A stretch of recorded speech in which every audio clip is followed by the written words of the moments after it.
আমার নবী সারাটা জীবন মা মা বলে কাঁদলো। বাবার কবরটা দেখতে যাইও মা মা বলে কান্দে। আল্লাহ কালকিনির দিকে তাকাও, আমার দাড়ি পাকা বাজারটা অজরা কাঁদতাছে। আরে এমন একদিন ছিল, টাকা ছিল না মা ছিল, পয়সা ছিল না মা ছিল। আজকে টাকা আছে পয়সা আছে, আগে বেড়ার ঘরে থাকতো, টিনের ঘরে থাকতো। শীতের মৌসুমে ভালো পোশাক ছিল না, কিন্তু মা ছিল। আজকে সবই আছে, জনম দুঃখিনী মা নাই গো। মা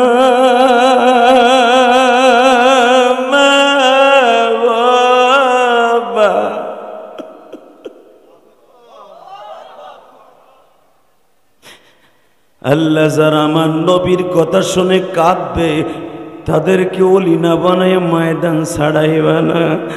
আল্লাহ যেই ছেলেটা আজকে ওয়াজের আমার খরচ দিল, আল্লাহ তার বাবা আমার ডান পাশে বসা, আবারে বারবার খেয়াবাইতে নিয়ে বলুন, আমার বড় আশা ছিল আপনার আইনে একটা ওয়াজ দিব। আউযু বিল্লাহি মিনাশ শাইতানির রাজিম।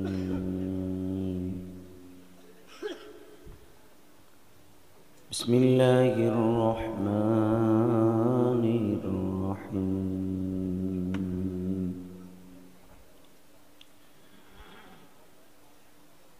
ওয়া ইন্নাকা লা'আলা খুলুকিন আযীম।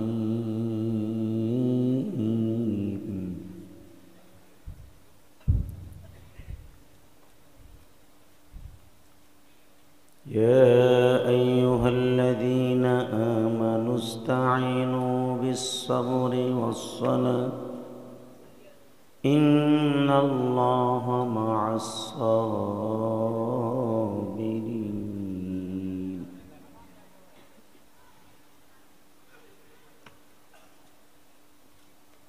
ইন্নাল্লাহা ওয়া মালাঈকাতাহু ইউসাল্লুনা আলান নাবী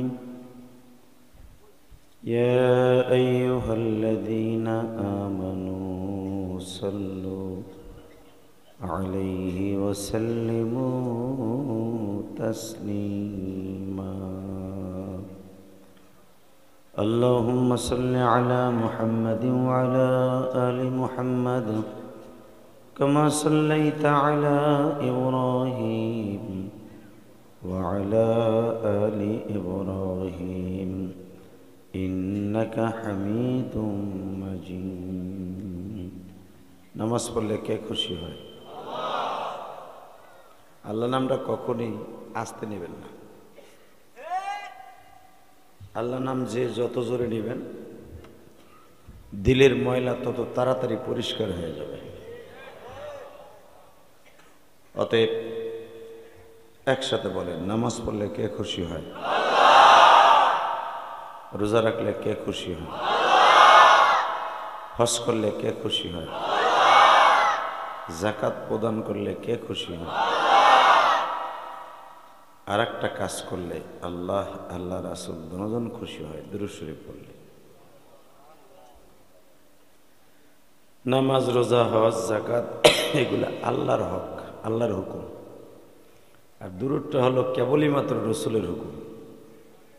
যদিও আল্লাহ আদেশ করেছেন কোরআনে, কিন্তু দুরূদ পড়লে আল্লাহ আল্লাহ রাসূল দুজন খুশি হয়ে যাবে। কারণ এই দুরূদের মধ্যে আল্লাহরও প্রশংসা আছে, তার নবীরও প্রশংসা আছে। অতএব আপনারা কারো জবান বন্ধ রাখেন না, দুরূদটা খুব প্রেম লাগায় পড়েন। জীবনে যত গাঠি বাইন্দা গুনাহ ব্যাংকে থুয়া দিছেন, সব গুনাহ আজকে ধুইয়া মুইসা পরিষ্কার হয়ে যাবে। বলেন তো আল্লাহু আকবার। হামদান কাসীরা তাইয়িবান মুবারাকান ফীহি। ইয়া আল্লাহ, ইয়া আল্লাহ। দুইটা হাত উঁচা করেন তো, দেন আল্লাহর জোরে একটা ডাক দেন, ডাক দেন। আজকে 30 অক্টোবর আল্লাহকে একটা ডাক দিয়ে দেখাইয়া দেন। এত বৃষ্টি হওয়ার পরই মাহফিল হবে কোনোদিনও কল্পনাও করে না। দেন জোরে একটা ডাক দেন, ডাক দেন।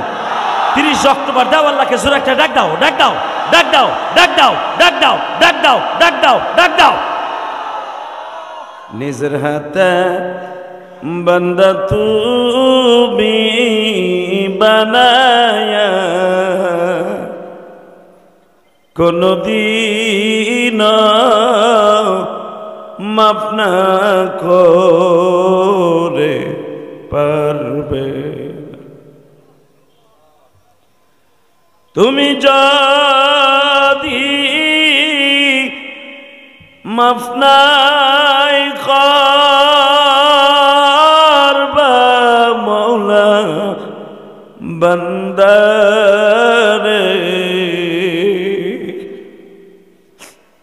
বলো তোমার বান্দা যাবে কার কাছে?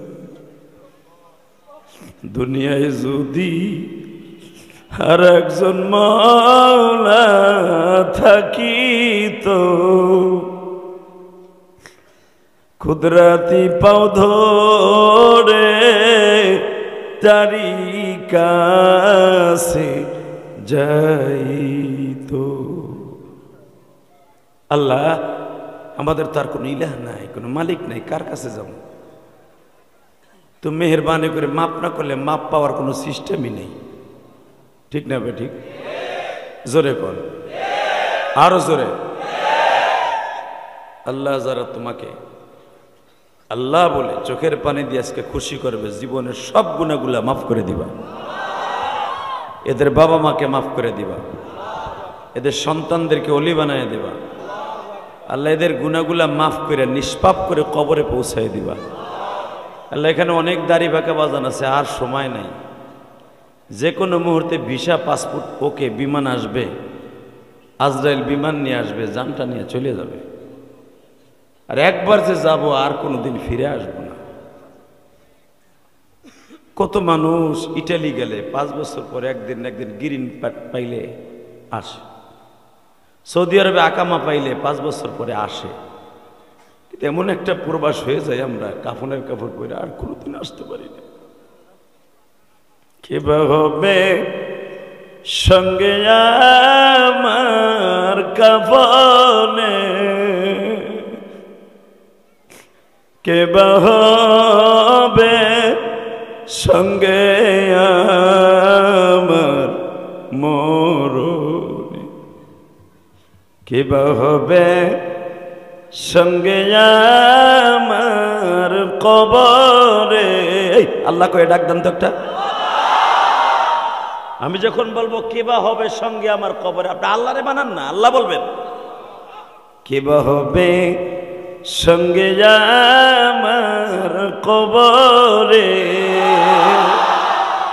যারা আল্লাহ বলছেন ঠিকই আল্লাহ হবে, আর যারা কিছুই বলেন নাই তাকে কপালে জুতার বাড়ি হবে।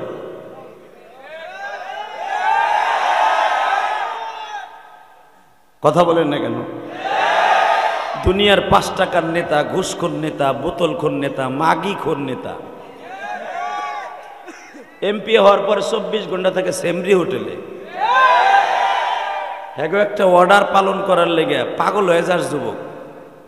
ও মালের আশায়, মৌলার কাছেও মাল আছে, সে মাল হলো 6666 তলা বিযুক্ত একটা জান্নাত। ওই জান্নাত পাওয়ার আশা আছে না নাই? আছে। আমি যখন বলবো তুমি আল্লাহ কই এত জোরে চোখটা বন্ধ করবা, চাওয়া না, চাইলে শয়তান ধোকা দিয়ে মুখে হাসি আনবে। তোরা দুইটা এক জায়গায় বসিস কে? ফা রাখো, তোকে শয়তানে কুরুত দিতেছে, হাসি কে মুখে? ভয় নাই মরণের? তোর মতো কত পুরুষ, আমার গ্রামেরই কয়েকটা ছেলে এই যে রাগ দিনওয়ানের ইটালি যাওয়ার সময় লিবিয়ার থেকে মরে গেছে গা, বিয়ে করে থুয়ে গেছে, ছোট্ট ছোট্ট একটা বাচ্চা লাত্তি উষ্টা খাইতেছে, বাপ সাগরে খাইয়ে নিয়েছে। কিসের বাহাদুরি দেয় সে যুবক? ইটালি যাবি, গ্রিন কার্ড পাবি, আইয়া একটা কঠিন টকটকে কদুর ফুলের মতো একটা লেডিস নিবি, সব আশা ভরসা শেষ, লিবিয়ার সাগরে। কথা বলো না কেন? আর মাদারীপুর কালকিনির সবচেয়ে বেশি ছেলে লিবিয়াদের হাতে এখন। আল্লাহ তুমি হেফাজত করো, জোর কেন আমিন। আরো জোরে বলো আমিন।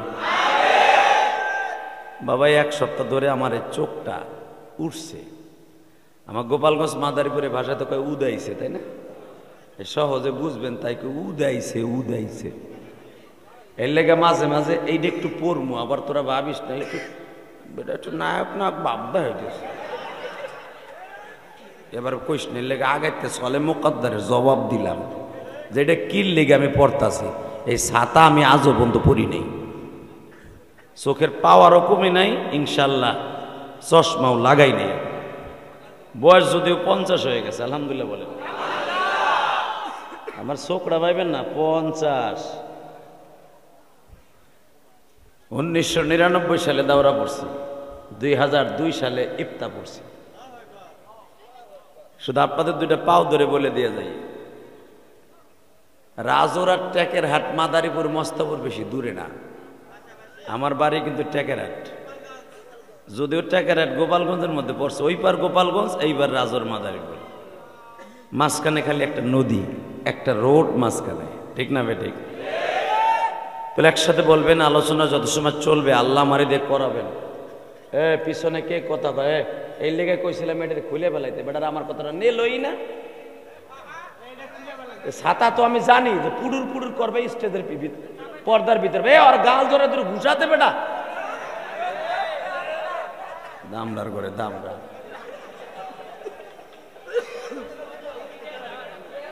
খুললো বেটা বোরকা খোল, বৌরে বোরকা ভরানো হলে বোরকা মরাতে। আমি তো জানি, এই জন্যই প্রথম বইয়েই কিন্তু এটা খুলতে কইছে বোরকাটারে। আল্লাহ হেফাজত করুক, জোর কানা আমিন। এখানে কি সবাই ওলি ওটা খোলতাছে আমার দিক চান, ওই বুড়া বেড়া ওই দিকে চাই রয়েছে বেড়া একসাথে। বাবা এ বাগানটা কার? জমিনটা কার? বাবা আমি দেখি না আল্লাহ রাব্বুল আলামিন আমাদের সবাইকে মাফ করে দেন কিনা। খাতি আল কিরাতুল কোরআন মাদারীপুর কালকিনি থানার ঐতিহ্যবাহী ডাসার সম্মানিত সভাপতি, আজকের মাহফিলের সভাপতি জনাব আলহাজ সিরাজুল ইসলাম। কে? মাশাআল্লাহ, আপনি আমার বাড়িতে দেখতে গেছিলেন না? আল্লাহ, উনি আমার গ্রামের বাড়িতে, আমি একটা আমার মান নামে মহিলা মাদ্রাসা করতেছি, জাপানি বাড়ি সিস্টেম। এটা যে কেউ দেখলে কইব মোল্লা গো সহজ আছে। আমি শুধু আমার ওই মাদ্রাসার ডেকোরেশন করতেই লাগবে বেড়ে 50 লাখ টাকা। তা দিয়ে বেড়ে আপনার এই খাটিয়ালে একটা বিল্ডিং হয়ে যাব, খালি নকশা করতেই লাগবে। আলহামদুলিল্লাহ বলেন। যদি কোন এত পুষ্পাসের কি দরকার আছে? ও তোমরা কয় বাপ বেটা করবা ইটালি টাহা দিয়া, আর আমরা করতে না। না আমার গোড়া দেখলি ঘুরা কিরমিতে কামড়ায়। তোমার টাকা দিয়ে তোর করি নাই, আমার রক্তপানি করে বয়স দিয়ে করছি, ঠিক না বেঠিক? আমি তোমার কাছে 1 টাকা চান্দা নিয়েছিনি। এই যে মসজিদ করছি ঢাকা কেরানীগঞ্জে 4 কোটি টাকা খরচ করে, কোনো বড় মেয়েরে কই নি 1 বস্তা সিমেন্ট দেন আমারে। নিজের রক্ত পানি করে পয়সা দিয়ে কোটি কোটি টাকা খরচ করে মসজিদ বানাইছি। আলহামদুলিল্লাহ বলেন। অতএব সবার কাছে দোয়া চাই। আজকের মাহফিলের সম্মানিত সভাপতি খুব ভালো মানুষ। উনি আমার এই বাড়িটা যখন দেখতে গেছে উনি আশ্চর্য হয়ে গেছে যে এত সুন্দর বাড়ি, এত সুন্দর প্যালেস, 40% উপরে। আলহামদুলিল্লাহ বলেন। আল্লাহ যেন কমপ্লিট করার তৌফিক দান করে। আজকের মাহফিলের যিনি আমার আগে ওয়াজ করেছেন আমার অত্যন্ত বন্ধুবর মুফতি আলী আজাদ সাকাফি, ওর বাড়িও কামরঙ্গের চর, ও শরিয়তপুরের ছেলে, আর বাপ দাদার আমল থেকে ওরা ঢাকার এখন বাসিন্দা। আর বাবা একজন ঐতিহ্যবাহী একজন ব্যবসায়ী। আজকের মাহফিলে আরও ওয়াজ করেছেন মহসিন উদ্দিন আজাদি, আব্দুল হাকিম সাহেব সহ অনেক উলামা ইকরাম, মসজিদের আইমায়ে মাসাজিদ, অনেক মাদ্রাসার মুহতামিম। এবং সবচেয়ে বেশি খুশি হয়েছি ইসলামী আন্দোলন বাংলাদেশের স্বনামধন্য নক্ষত্রের মতো আপনাদের এলাকার কৃতি সন্তান, ইসলামী আন্দোলনের মনোনীত প্রার্থী, শাইখে চরমনের হাতে গড়া প্রার্থী, অত্যন্ত মায়াবী চেহারার অধিকারী, ভদ্র এবং শিক্ষিত। বাংলাদেশে এমন এমপি হয়েছিল হাসিনার আমলে, হে সংসদে খাড়াই এমন কয়, মাননীয় স্পিকার শেখ হাসিনা সাহেবের কাছে, মানে হেরে লেখ কে দেশে এই বিডিএল 2 পাস 2 কাগজে লেখ কে দেশে আর পিএস তাও করতে পারে দেখেন নাই, তাও বানান করে পড়ে বরিশালের এভাবে পড়ে। বর্তমানে আর ওই এমপিগিরি কেতানের টাইম নেই। এবার যারা সংসদে যাবে কমপক্ষে কামেল পাস, নয় দাওরা হাদিস পাস, নাহলে মাস্টার্স পাস, বাধ্যতামূলক এইচএসসি পাস অর্থাৎ আইএ পাস হতেই হবে, টোটাল জামানত বাদ। অতএব ওই মমতাজের মতো নটটুকি আর সংসদে যেতে পারবে না। মমতাজ হুদের 3 পাস ছিল, 3 পাস। তো যাই হোক, আল্লাহ রাব্বুল আলামিন আমাদের সবাইকে কবুল করুক, জোরে বলেন আমিন। আলোচনা যত সময় চলবে আপনারা থাকবেন তো ইনশাআল্লাহ? সবাই থাকবেন? কেউ ভাগবেন না তো? নামান হাত। সবাই থাকবেন? সবাই থাকবেন। আল্লাহকে হাত উঠাই দেখান তো কে কে ভাগবেন।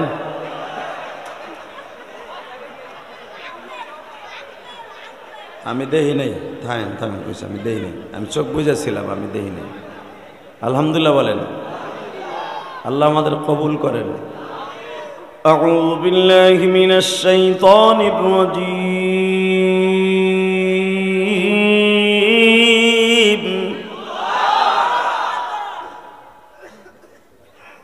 বিসমিল্লাহির রহমানির রহিম।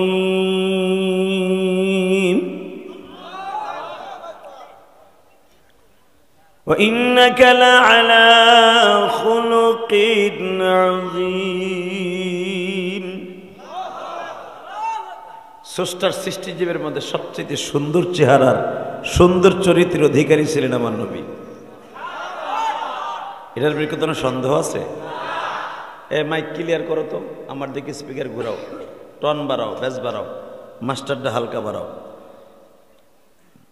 বাবা আমার দিকে তাকান, ইকো অফ থাকবে, রিভারটা হালকা বাড়বে।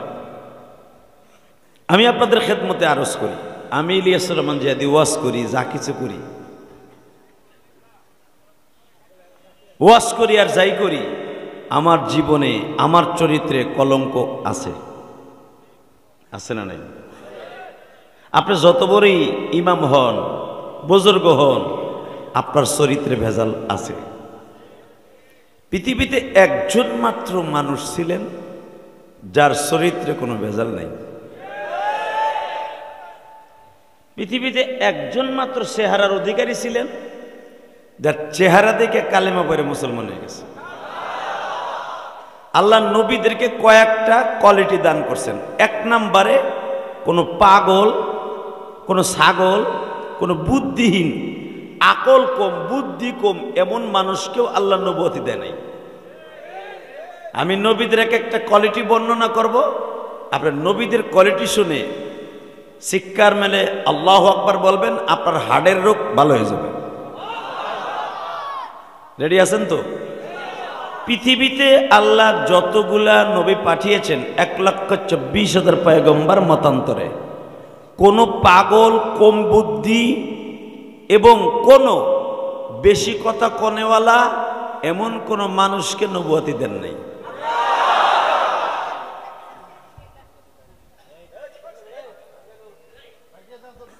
না না না, ওরে বাইর করে দিবেন কেন? আপনি একটা কাজ করেন, আপনার পিছনে এই লাম্বাটারে একটু নিন, দুইটারে 2 প্রদেশে ফেলেন, আদম আর হাওয়ার মতো। 300 বছর হইলে বইয়ে থাক, মারহাবা বলেন। তারপরে তো 2 কানাই রয়েছে, ওইটা না ওই যে আর একটা ব্যাটারি যে পিছনে চাচার সামনে ও থাক, ও ভদ্র ছেলে আলহামদুলিল্লাহ বলেন, আর চেহারাই বলে ভদ্র। এইটা একটু বেখাউস, তুই পিছনে দিক চাবি না, আমার দিক চাবি তো চাবি, তাহলে বোতল মারবো তোরে আজকে। তুই ডিস্টার্ব করে লাইলে বেটা 5টা মিনিট আমার নষ্ট করলি। আল্লাহ আমাদের হেফাজত করুক, জোর করে আমিন, আরো জোর করে আমিন। বাবা ক্ষমতার মালিক কে? রেজেকের মালিক। কেউ যেটা পারে না পারে কে? কেউ যেটা বোঝে না বোঝে কে? কেউ যেটা চেষ্টার পরও ফেল করে, তিনি ফেল করেন না, উনি কে? উনি বলেন আমি দুনিয়ায় কোনো পাগল, কোনো কম বুদ্ধি এবং কোন গরিবের ঘরে আমি কোনো নবী পাঠাই নাই। এখন আপনি প্রশ্ন আসতে পারে, তা আমার নবীও তো গরিব আছে, তুমি চান্দু চাচা জানোই না যে আমার নবীর কত সম্পদ ছিল? আস্তে কথা কইলে লুল হইয়া মরবে।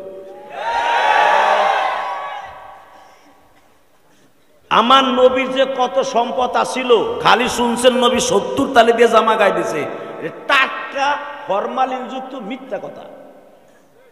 তার নবীর আল্লাহ এমন সুরাতে রাস্তা দিয়ে হাঁটায় নাই, ইহুদিরা দেখে কবে দেও না, এ বলে নবী জামা পিছনে দিয়ে সেরা লুঙ্গি হইয়া পড়ছে, ময়লা না।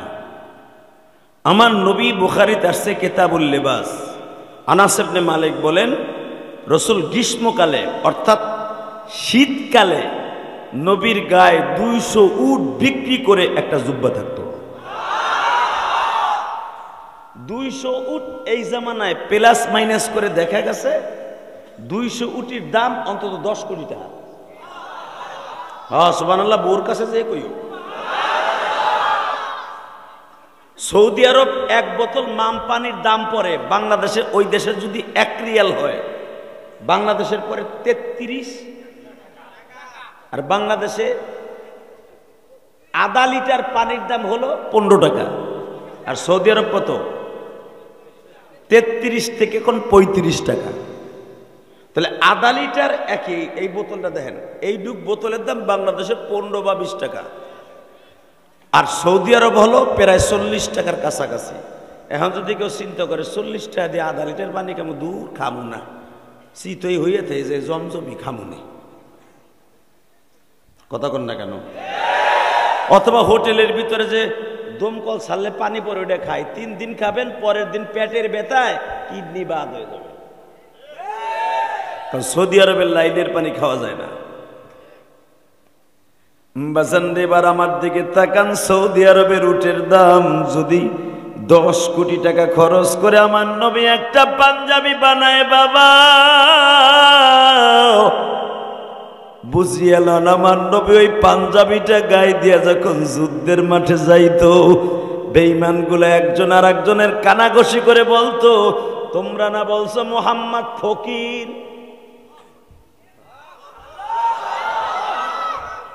কয় বেটা হয় তো ভাত পায় না, হ্যাঁ বউরা ভাত খাইতে পারে না, 2 মাস 3 মাস হাড়ি জ্বলে না, কয়ে বকার বোমাকা মিথ্যা কথা কইতে জায়গা পাস না।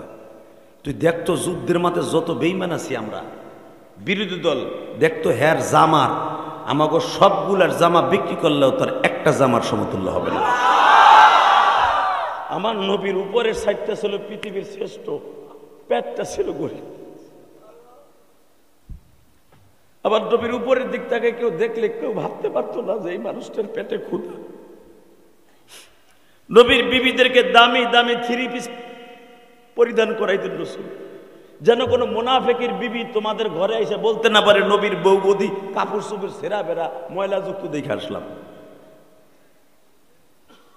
কারণ যদি আমার নবী বাদশাহী চাইতেন, পুরা উহুদ পাহাড়টা হলো লম্বায় 14 কিলোমিটার, চওড়া হলো 11 কিলোমিটার, পুরা পাহাড়টা আমার নবীর জন্য আল্লাহ স্বর্ণ বানাই দেওয়ার টেন্ডার দিয়েছিলেন।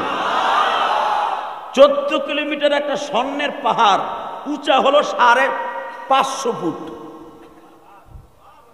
এত বড় একটা পাহাড় যদি সৌদি আরবের এই যুগে স্বর্ণ বানায় দেয়, কিয়ামত পর্যন্ত যদি সৌদি আরব না সারা দুনিয়ার মানুষ স্বর্ণ বেচা বেচা ঘর বানাইতে চায়, উহুদ পাহাড় বেচলে তাই হয়ে যাবে। যারা উহুদ পাহাড় দেখেন নাই তাদের বোঝানো যাবে না। আপনারা হজ করতে গেছেন, উমরা করতে গেছেন, সামনের একটুখানি সাইড দেখছেন, এটা লম্বা দেখছেন? 14 কিলোমিটার লম্বা উহুদ পাহাড়টা। আমি প্রতি বছর উহুদ পাহাড়ের পিছনে হুদুদ হেরেম, অর্থাৎ মদিনায় হুদুদ হেরেম, ওই জায়গায় একটা বাজার আছে, বাজারটার নাম হলো সুগ্গ নাম। কি নাম? আমি এই 14 বছর ধরে সুগ্গ নামে ওয়াজ করি। উমরায় যতবার যাবো ওয়াজ করতে হইব, হজে গেলেও ওয়াজ করতে হইব। কোনখানে আমার বাংলাদেশে অন্তত 22,000 বাঙালি এক মার কাটে।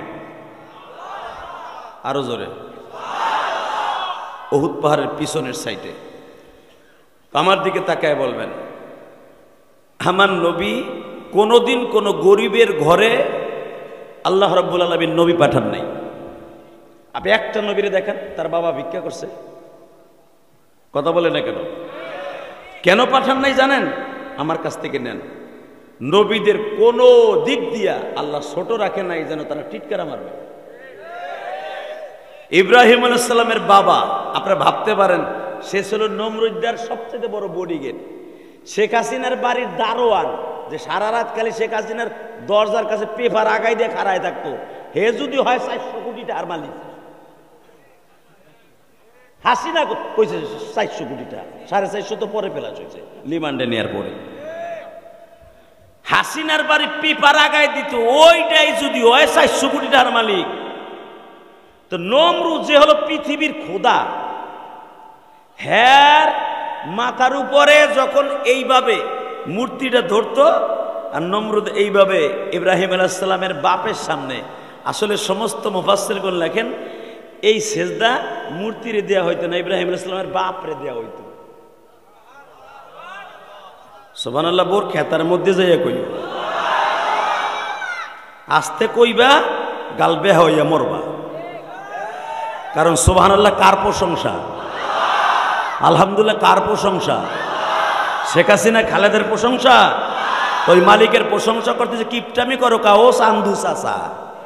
এলাকায় তো মাতবাড়ি সর্দনি ওলা সাইড দেওয়ালে চাচা ইটালি যদি থাকে, ওর কোদনিতে বাবা লুঙ্গি ফ্যাত ফ্যাত করে। কথা কন না কেন? এখনো ইটালির পোলা বাড়াইয়া ফ্যাত ফ্যাত আর বেল নাই, প্রত্যেক ঘরে 2-4 জন ইটালি আছে।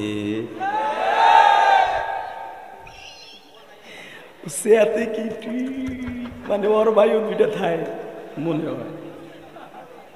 মারহাবা বলেন। আমার সাইডটা ভাই থাই ইটালি। এ মিয়া, ওই মুকশিদপুর গ্রামের ভিতরে যতগুলো ইটালিয়ান আছে, ওরা যা কামায় আমিও 1 মাসে কামাই।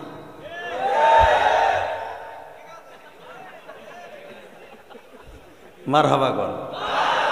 আমার খালি ওয়াজের ব্যবসা, ট্রাকের ব্যবসা, মার্কেটের ব্যবসা, বাড়ি ভাড়ার ব্যবসা। আল্লাহ শুকর, আলহামদুলিল্লাহ বলতে পারলেন না? ওই আলেম ওলামা মিলাদ পড়াই খাইবো আর ইমামতি করে 4,000 টাকা করে খাইবো। ওই ইটালির বাপ বুঝি আপনার এখন মিলাদ পরে আবার এত বাহাদুরি দেখান কেন? বাবা আপনার এই মিলাদের দাওয়াত দিস, এইটা খাবো না, ওটা খাবো না, খাবেন কি? খান তো ভিক্ষা কইরা। আমি বলবো, আল্লাহ দুনিয়ার সব আলেম ওলামাকে আপনি কোটিপতি বানিয়ে দেন। কোন ফাসেক ফুজ্জারের সাথে আলেম ওলামাকে আল্লাহ কখনো যেন অ্যাডজাস্ট করে। ফকিন্নির পোলা আগে বাপ পাট খেতে ধান খেতে পায়খানা করতো, পোলায় বিদেশ যাইয়া টাইস করে বাড়িতে মা বাপরে পায়খানা করায়। এখন আর বাপের গৌরবে মানুষ টিকতে পারে না, আছে না নাই? হালাকু আর বাপ 4 বছর আগেও পাট খেতে লুঙ্গি উঁচু করে ঠ্যাং উঁচু করে পায়খানা করছে। ও খবরদার, আল্লাহ অহংকার পছন্দ করেন। আলহামদুলিল্লাহ বলেন। আমি আল্লাহ শুকর গর্বের সাথে বলতে পারি, আল্লাহ আমাকে যা দান করছেন আল্লাহ শুকর। এটা যদি আমার থানার ভিতরে কেউ দান করতো, ওর কদনিতে আর হদনিতে এলাকার মানুষ টিকতে পারতো না। এরা ওরাই কি করে? এগুলো সব কিছুর মালিককে। একটা ইটা আমি নিয়ে যাইতে পারবো? আপনি পারবেন বাবা? আমার নবী যেই জামাটা গায়ে দিয়ে মৃত্যুবরণ করছিলেন, ওই জামাটা দিয়েই কিন্তু নবীরে দাফন করছে। আবার নবীর 11 জন বিবিরে নবীর 11টা জামা দিয়ে দাফন করছে। আমার নবী এক একটা জামা যখন পুরান হয়ে যাইত, বিবি বলতেন এটা আমার লাগবে। আরে এখনো তো ছেড়ে নাই, পরে নিও না, আমি এখন নিয়ে থুয়ে দিব। কি করবা? এটা দিয়ে আমি দাফন করব।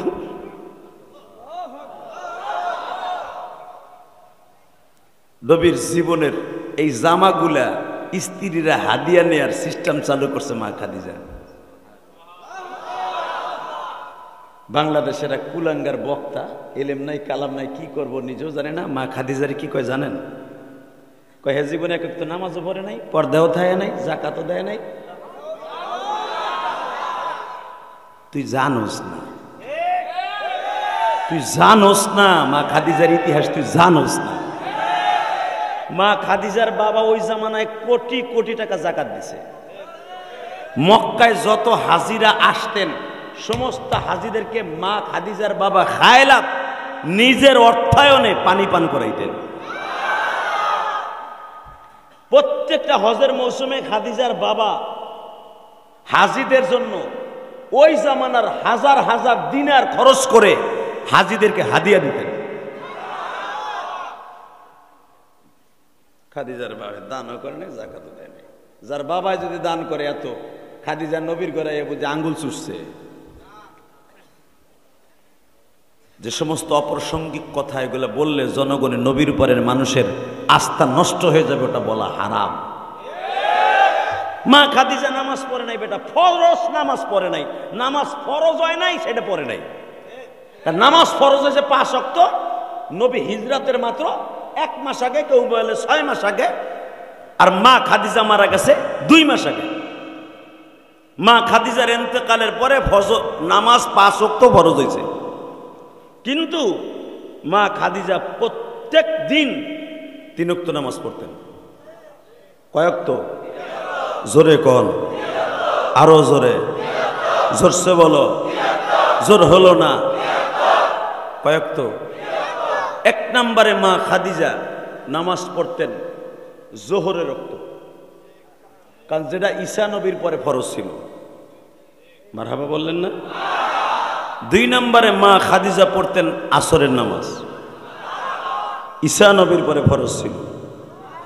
3 নম্বরে মা খাদিজা পড়তেন মাগরিবের নামাজ, কারণ আগের নবীর উপরে, কারণ মা খাদিজা ছিলেন, কারণ নবীর পরে তখন নতুন শরীয়ত নাযিল হয় নাই।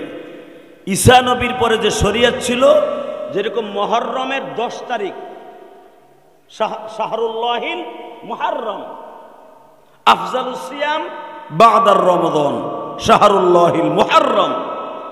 ডাইরেক্ট নবী বলতেন রমজানের পরে আল্লাহর কাছে সবচেয়ে দামি ফরজিয়াত রোজা, তার নাম হলো মুহররমের রোজা। নবী মুহররম মাসে 2টা রোজা রাখতেন। এটা প্রত্যেকটা নবীর উপরে ফরজ ছিল, আমার নবীর পরে ফরজ ছিল। তো নবীর পরে যদি ফরজ থাকে, মা খাদিজার পরে যদি নফল ছিল, তা রোজা রাখে নাই মানে? মারহাবা বলেন। হ্যাঁ, এইটা বলা যাবে যে মা খাদিজা 30টা রোজা তারপরে ফরজ ছিল না, ওইটা রাখে নাই, কিন্তু রোজা তো রাখছে ফরজ। আসেন, এরপরে মা খাদিজা দেখেন দান করে নাই। সুবহানাল্লাহ বিহামদি, সুবহানাল্লাহ বিহামদি। তাকান এদিকে, আমার মা, আপনার মা খাদিজা বাসর ঘরে যেই পরিমাণ দান করছে, আপনার আমি কেন সারা পৃথিবীর কোনো বাদশাহ এত দান করতে পারবে না। মা খাদিজার প্রথম বিয়ে হয়েছিল 250 ভরি স্বর্ণ দিয়া, ওসাইল বিন মালিকের সাথে। এরপরে মেকদাদের সাথে মা খাদিজার 2য় নাম্বার বিয়া। তারপরে কেউ বলেন মুসলিম বিন আতিকের সাথে 3য় নাম্বার বিয়া। 4র্থ নাম্বার বিয়া আমার নবীর সাথে। সামনে হইছে কি, একটা ওঠে একটা বসে, কেউ যেন উঠতে পারে না। আলহামদুলিল্লাহ বলেন। বাজানরে এবার আমার দিকে তাকান, বিশ্ব নবী বাসর ঘরে মা খাদিজাকে নিয়ে। হ্যাঁ কলিজার বাজানরা রে, নবী যখন 25 বছরের যুবক, মা খাদিজা 40 বছরের বৃদ্ধা মা। 40 বছর বয়সে আমাদের এই যুগের কোন মহিলার কিছু থাকে? বাতাস বন্ধ করে, কারে বাতাস? এই বেড়া জোর নাই নাকি, নাহলে আর একটা ব্যাটারি পাল্টা। বাসানের দিকে তাকান। মা খাদিজা বাসর ঘরে যখন যায় তখন কেউ বলেন ৪৫ বছর, কেউ বলেন ৪১ বছর ৮ মাস ১০ দিন, অর্থাৎ ৪২ বছর। নবীর বয়স ২৫, কত? মা খাদিজা যখন বাসর ঘরে যায় গো বাবা, আমার নবী বললেন, খাদিজা রে, আমি আপনার বাড়ি অনেক বছর ছাগল চড়াইলাম, আপনার ব্যবসা দেখাশোনা করলাম, আপনার এত ভালোবাসলাম, আপনি আমারে কত পাক করে খাওয়াইলেন, কত ভালোবাসা দিলেন, আমি আপনারে বিবাহ করব আমি কোনোদিনও বুঝতে পারি নাই। কিন্তু আবার বিবাহ করে যদি আপনি মনে মনে ভাবেন আমার থেকে আপনি অনেক কিছু আশা করেন, আসলে আমার কাছে দিবার মতো কিছুই নাই, আছে শুধু মওলার ভালোবাসা, দিতে পারি তাই। এবার মা খাদিজা আমার নবীর এমনি এমনি বিয়ে করে নাই। এই পৃথিবীতে যদি কোন যুবক তার বাড়িওয়ালির বিয়ে করে, পোলাপানে কইব, ওই বেটা তুই এইবারই কাজের ছেলে ছেলে, তুই বিড়ির বিয়ে করলি, বুড়া বিড়ির বিয়ে করলি, ৫ তলা বাড়ি দেখা, ওই যে প্রিন্স মামুন আল্লাহ, বাবা কেসটা গুলা লাভ দেশে কি সহজে বুঝাই দিলাম তো। এই সেরা বিয়ে করছে করছে নবীর সুন্নাত আদায় করছিল, এমন কথা কইছে মার বলা যায়। এই বেটা ঘিন নাই শরীরে সাইরাতে বাধ্য হয়েছে, কথা কর না কে? এই মুসলমানের পোলা, মনে রাখো নবীর অর্ধেক বয়স, নবীর দুই ভাগ বয়স, মা খাদিজার অর্ধেক বয়স। কোথায় 25 আর কোথায় 45, কথা কর না কেন? এই নবীটার যখন বিয়ে করলেন আমার কলিজার টুকরা, জানেন নবীকে মক্কার সমস্ত বেঈমান গুলাও এরকম কইছিল, বিড়ি তালাশ করে পাইছে, এটা কেসটা পোলার বিয়ে করছে, এরা আডুর বয়স, আর আডুর বয়স করসর শিল্পপতির পোলারে করতে কামে লাগতো, করছে তো করছে, বাপ নাই মা নাই, থাকছে চাচার বাড়িতে, চাচার আদর পায়ে খাইছে না খাইছে, কোনো আদর মাদর কোনো সমাজের দাম নাই, এমন একটা মহিলা এমন একটা ছেলের বিয়ে করল। মা খাদিজা বাধ্য হয়ে একটা কথা বলছিলেন, আমি যদি একটা গরিবের বিয়ে করে থাকি, আপনারা কইতেছেন তার সম্পদ সম্পর্কে আপনাদের জানা আছে?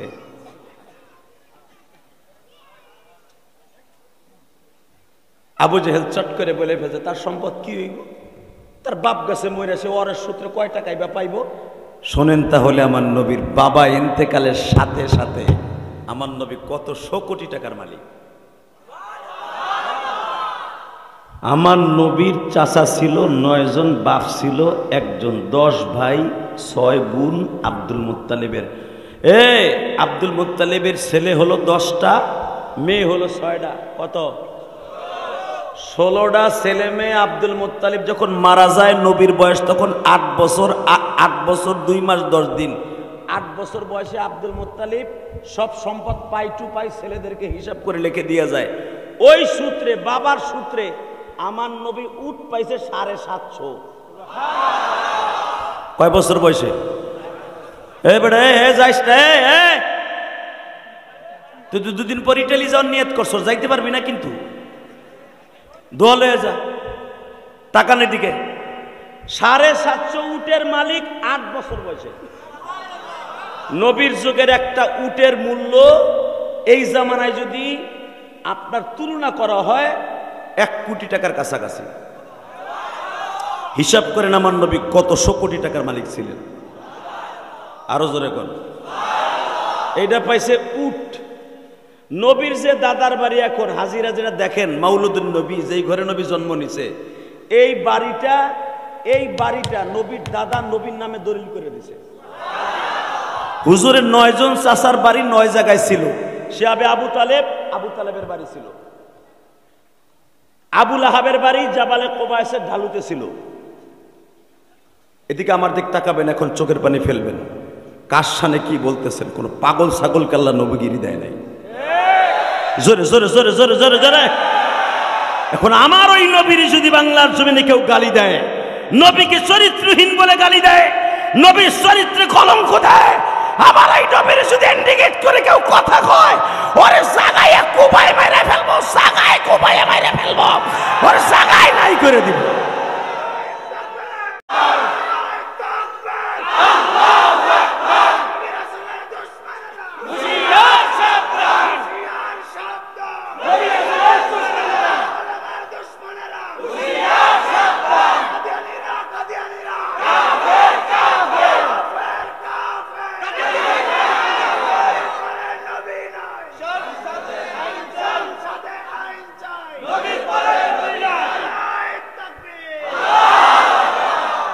নবীর পরে নবী নাই, সংসদে আইন চাই, এই কথাটা বলা যেগুলো মানুষ মুসলমান আছেন বসে রয়েছেন বলা ফরজ।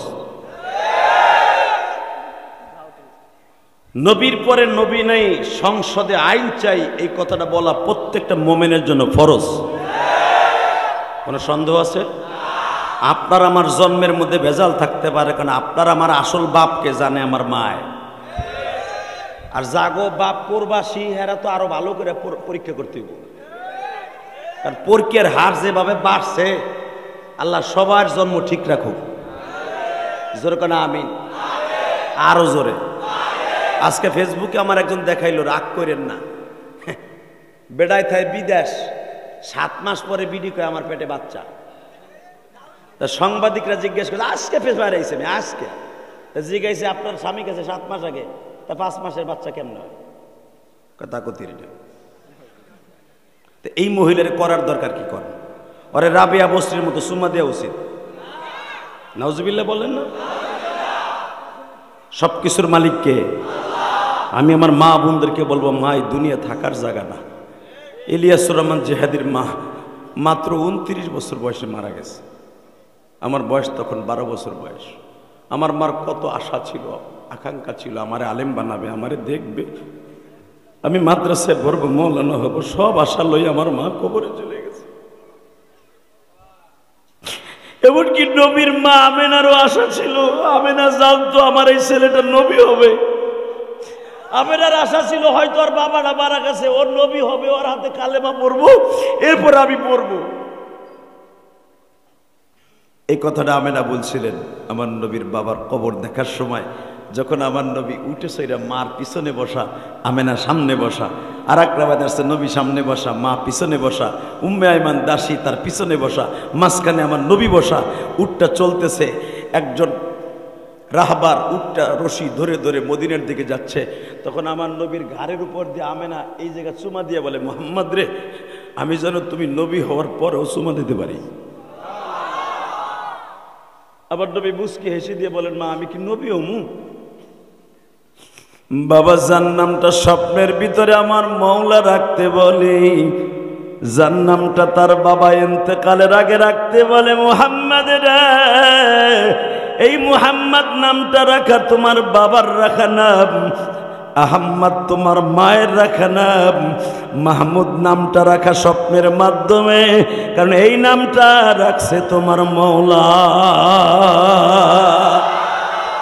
এ মুহাম্মদ ভালো করে বুঝো বাজার,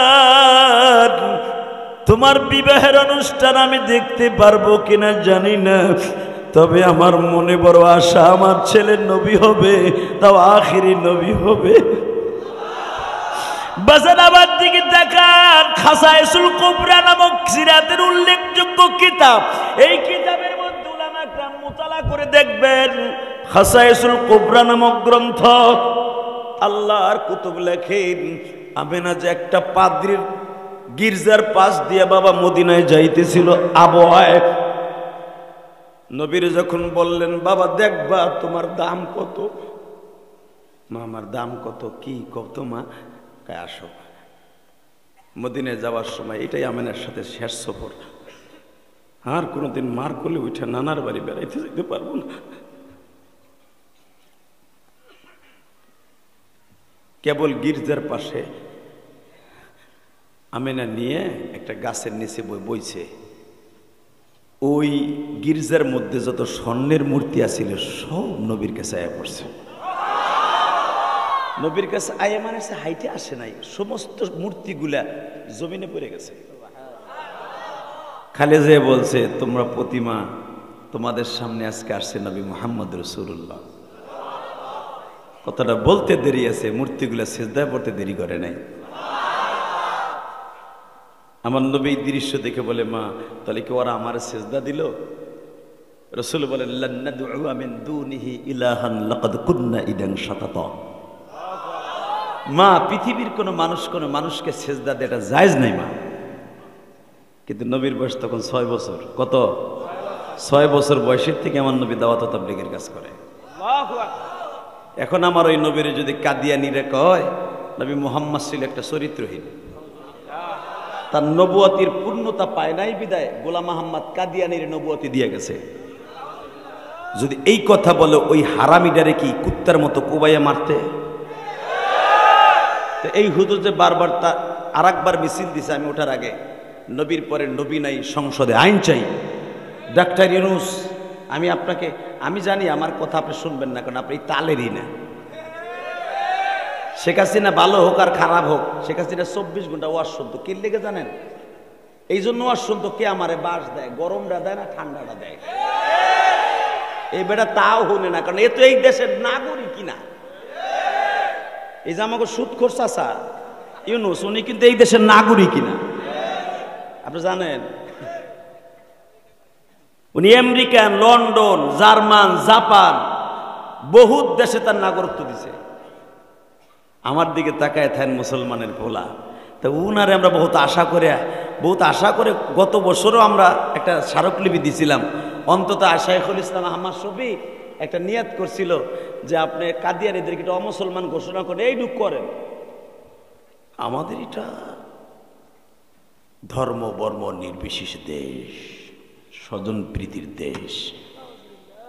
আমি কয়দিনের জন্য আইছি, এটা আমার দ্বারা সম্ভব না। তবে একটা কথা বলে দিয়ে যাই, দুনিয়ার কেউ আমার নবীর আখিরি নবী না মানলেও কে মানে? আপনারা মানেন না? মানেন তো ইনশাল্লাহ? তাই এবার একটা আওয়াজ হবে, আমার সাথে তাকবীর। রেডি? লিল্লাহে তাকবীর, দিন ইসলাম, দিন ইসলাম, আল কোরআনের আলো, সংসদে জলো, আমার নেতা তোমার নেতা, আমার নেতা তোমার নেতা, কাদিয়ানি কাদিয়ানি। এক চাচা শাক গাইতে আগ করে জিমাইতেছে, মনে মনে ভাবতেছে বাদাম দিলে খাইতাম, এইগুলো করতে সুবিধা লাগতেছে না। আমি না বলছি এটা বলা ফরজ। কাদিয়ানি কাদিয়ানি, কাফের কাফের। সংসদে আইন চাই, নবীর পরে নবী নাই, আবার নবীর পরে নবী নাই। কাদিয়ানি কাদিয়ানি, ইনশাআল্লাহ। চাচা যদিও চাচির চিন্তা একটু ঘুমাইছিল গেছে গা, এর লেগে আমি এই কামটা করছি। ইনশাআল্লাহ বলেন লিল্লাহে তাকবীর, লিল্লাহে তাকবীর। এবার রেডি আছেন তো? আমার নবীর মা নবীর নিয়ে মদিনা আবার রওনা দিলেন। কিছুদূর যাইবার পরে দেহে নবীর উটে, বেড়া, ছাগলে, দুম্বাই দেখা সব ঘাস খাওয়া বাদ দিয়ে বই রয়েছে। আমেনা কইতেছে, দেখো বাবা, যেইভাবে পিপিলিকার মতো ভেড়া বকরি তোমার দিকে আসতেছে দেখার লাইগা, তুমি কি এরপরেও ভাবো যে তুমি নবী হইবে না? বাজান এবার দিলটা নরম করে আমার মাওলারে দেখায় দিবেন গো বাবা। পৃথিবীতে যত মানুষ আল্লাহ বানিয়েছে, নবীর মতো এত সুন্দর কাউরে বানায় নাই। ওয়া ইন্নাকা লাআলা খুলুকিন আযীম।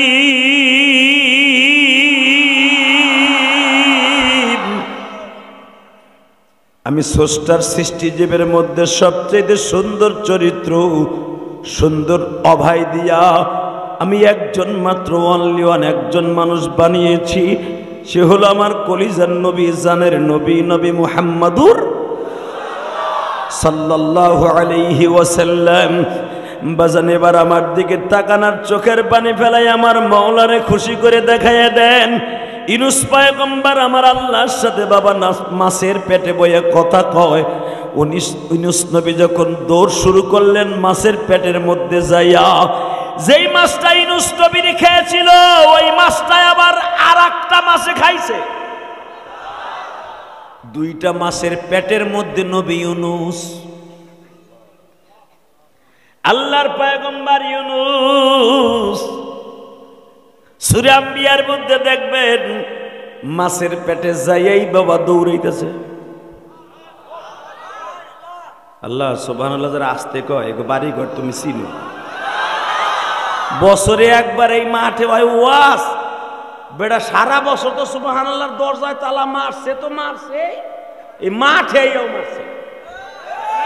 তুমি কিসের আশায় মুসলমান দাবি করো? চান্দু চাচা রেডি? আল্লাহর পয়গম্বর ইউনূস মাছের পেটে গিলার যাওয়ার পরে দৌড় শুরু করছে। তাহলে বুঝেন, যেই মাছটারে ইউনূস নবীরে খাইছে ওই মাছটা আবার আরেক মাছে খাইছে। তাহলে বুঝেন ইউনূস নবী ওই মাছের পেটে বইয়া দৌড়ায়। ওই মাছটারে যে খাইছে ওই মাছের পেটটা কত বড়? পেটটা যদি এত বড় হয় তার বডিটা কত বড়?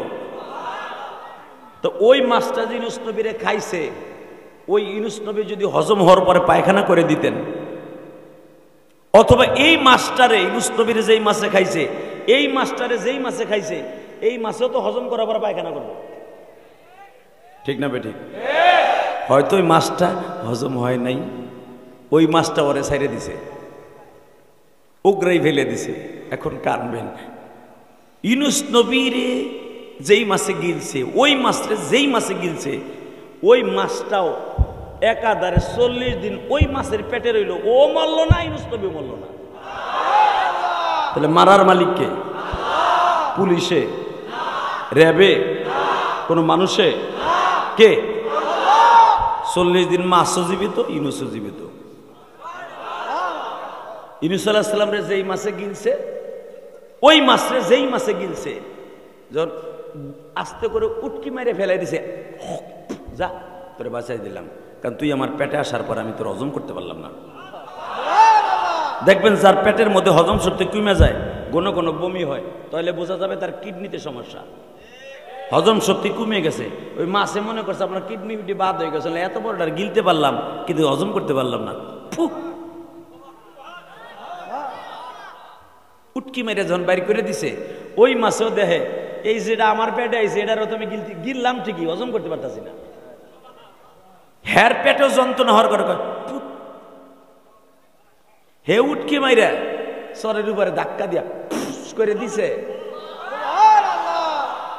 সূরা ইউনূস আম্বিয়ার মধ্যে আসছে, আল্লাহর পয়গম্বরকে যখন মাছ জিহ্বাটা ধাক্কা দিয়া করে দিছে, ইউনূস আলাইহিস সালাম পড়ছে এমন একটা জায়গায় দেখে সরের মধ্যে লাউ গাছ, কারণ লাউ গাছের ছায়া হলো অনেক ঠান্ডা। ইউনূস আলাইহিস সালাম 40 দিন থাকার কারণে খালি তার চামড়াটা ছুটে গেছে শরীর থেকে, চামড়াটা খালি নরম হয়ে গেছে, কবুতরের বাচ্চার মতো লাউ গাছের নিচে আস্তে কাইতুয়ে পড়ে রয়েছে। আল্লাহু আকবার বললেন না? বাজান রে শুধু ছোট দুইটা নরে, হাত পাও লড়ে না। লা ইলাহা ইল্লা আনতা সুবহানাকা ইন্নী কুনতু মিনাজ জালিমিন। ফাস্তাজাবনা লাহু ওয়া নাজ্জাইনাহু মিনাল গাম্মি ওয়া কাযালিকা নুনজিল মুমিনিন। এই দোয়া পড়ে আর কান্দে আমার মালিক বলে, ইউনূস রে এই দোয়ার কারণে আমি কিন্তু তোরে মাছের পেটের থেকে বাঁচাই নাই। কেন বাঁচাইছি জানোস? তুই যখন মাছের পেটে দৌড়দৌড়ি করতেছিলি, পেটের মধ্যে ভাবতেছিলি আল্লাহ আমি বুঝি বাঁচবো না, আল্লাহ তুমি বাঁচানেওয়ালা, মারনেওয়ালা, পালনেওয়ালা, জীবিত রাখনেওয়ালা।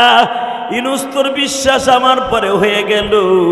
ইউনূস তারপরে তুই একটা কথা বলে ফেলছিলি, মালিক রে আমার বাবা আদম যেই নামটার খাতিরে পয়সা গেছিল গুনার থেকে, ওই নামটাও আমি উচ্চারণ করলাম মুহাম্মাদুর রাসূলুল্লাহ। ইউনূস তুই ওই নামটা বলার কারণে আমি আল্লাহ তোরে বাঁচাই দিছি। ইউনূস পয়গম্বর বলে মালিক তাহলে একটা কাজ করো গো, যেই নবীর কারণে আমারে বাঁচায় দিলাম ওই নবীর একটা নজর আমার দেখাইবানি। আল্লাহ বলে ইউনূসরে দেখাবো, অপেক্ষায় থাক। তোর আগের নবী ছিল মূসা নবী, সেও আমার নবীর দেখার জন্য বহুত দরখাস্ত দিছে, আমি তার দরখাস্ত কবুল করি নেই, তবে তোদের সাথে একবার আমার নবীর দেখা করাবো। তুই অপেক্ষা থাকলে ইউনূস, মূসা, ঈসা, ইব্রাহিম বাজান যেই নবীর দেখার জন্য দুনিয়ার সব নবী পাগল ছিল, যেই নবীর উম্মত হওয়ার জন্য দুনিয়ার সব নবী পাগল, আমার ওই নবীর যদি বাংলার জমিনে কেউ কটুক্তিমূলক কথা কয়, ওরে এই দুনিয়ায় বাঁচায় রাখবো না। আল্লাহ ওই নবীরে কবে দেখাইবা, কবে দেখাইবা? হঠাৎ করে মূসা আলাইহিস সালামের যন্ত্রণায় রব্বে কারিম বলতে বাধ্য হইলেন, এ মূসা রেডি হ, আজকে তোর সাথে আমার নবীর দেখা হইব। ইউনূস আজকে তোর সাথে আমার নবীর দেখা হইব। ইদ্রিস আজকে তোর আমার নবীর সাথে তোর চতুর্থ আসমানে দেখা হইব। নূহ আজকে তোমার সাথে প্রথম আসমানে আদম আলাইহিস সালামের সাথে দেখা হইব। তোমরা তো সব নবী আমার আসমানে আছো, সব নবীর সাথে আজকে দেখা হইব। কষ্ট হইতেছে? আর 5 থেকে 7 মিনিট কথা বল। কয় ঘন্টা?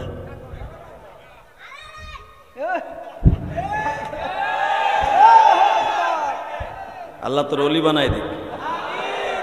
তবু তো বলছিস তুই, এত না, আস্তে আস্তে দেন, আপনার কষ্ট হবে। আলহামদুলিল্লাহ বলেন, কষ্ট হবে না তো? আল্লাহ আমার ভাইদেরকে আপনি অলি বানাই দেন। নবীরা নবীরে দেখতে চায়, আর আমরা নবীর কথা শুই নাও ঘুমাহে, নবীর কথা শুই নাও আলিম আমার টিটকারা মারি, হুজুর গো খাইয়া কাম নাই, খালি কোনো কোনো মাথার উপর ডাক দেয়, নবীর পরে নবী নাই, সংসদে আইন চাই। আজও পর্যন্ত তো পাশ হইল না, এগুলো চিল্লাই কোনো লাভ হইব? এরকম কয় না? তোর কপালে জুতার বাড়ি বেড়ে হারামি। ও বানাও কেটে তো তোর দায়িত্ব না, তোর দায়িত্ব হলো মাদারীপুর যাইয়া পুরা বাইঙ্গা ছুড়ে ফেলা। লাউর দাম কমাবে, টাকি মাছের দাম কমাবে, মরিচের দাম কমাবে এই জন্য না, নবীর দাম বাড়াবে এই জন্য যেতে হবে। উলামা একরাম তোরে ডাক দেয় বেটা, লাউর দাম আর কাঁচা মরিচের দাম বাড়াবার কমাবার জন্য নয়, আমার নবীর ইজ্জত বাড়াবার জন্য। আমার নবীর ইজ্জত নিয়ে যদি কেউ সিনেমিনি খেলে, ওর বেঁচে থাকার কোনো অধিকার নাই। মাদারীপুরের মুসলমান এই প্রস্তাবে কে কে রাজি আছো? আল্লাহকে তো হাত দেখায় না। শুধু এবার আমার দিকে তাকাবার, কোনো দিকে তাকাবার না। এই ইদ্রিস আজকে তোকে দোয়া কবুল। মূসা পয়গম্বর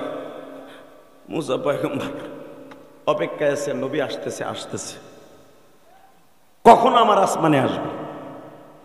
যখনই নবীর আসমানে আসছে, মূসা আলাইহিস সালামের নবী পয়গম্বরের আসমানে আসছে, মূসা পয়গম্বর আল্লাহর সাথে টেলিফোনে কথা কয়, আল্লাহ তোমারে দেখার লাগে বহু চেষ্টা করছিলাম, কিন্তু তুমি আমার লোকে দেখা দিলে না, জিদ করলা না, রাগ করলা না, কি করলা জানি না, খালি কই চললাম তারানি, দেখার চোখ তো নাই।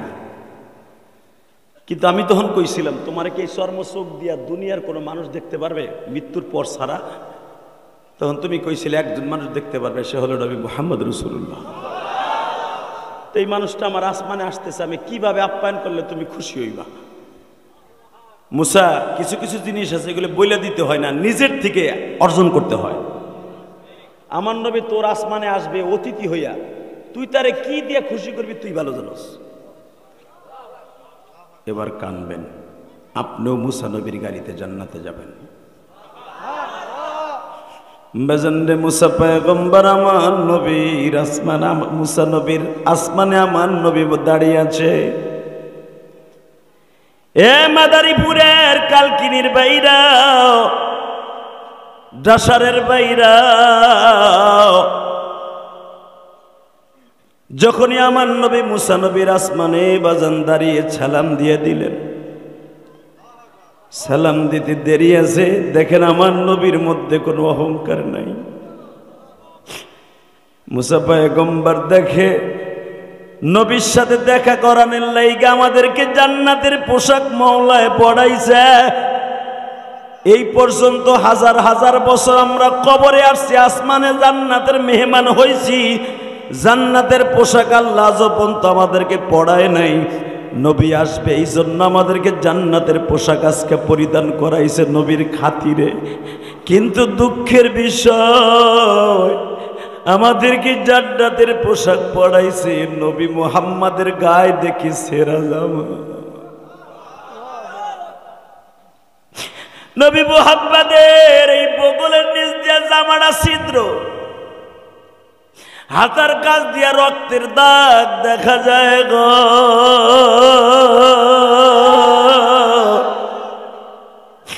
মওলার কারিশমা বুঝতে পারলাম না।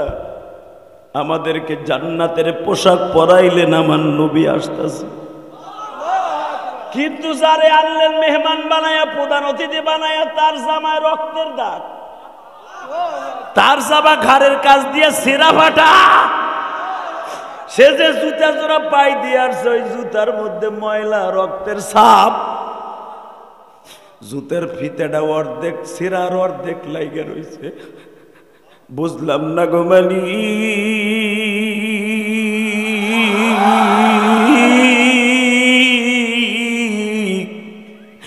তোমার খেলা এই জগতে,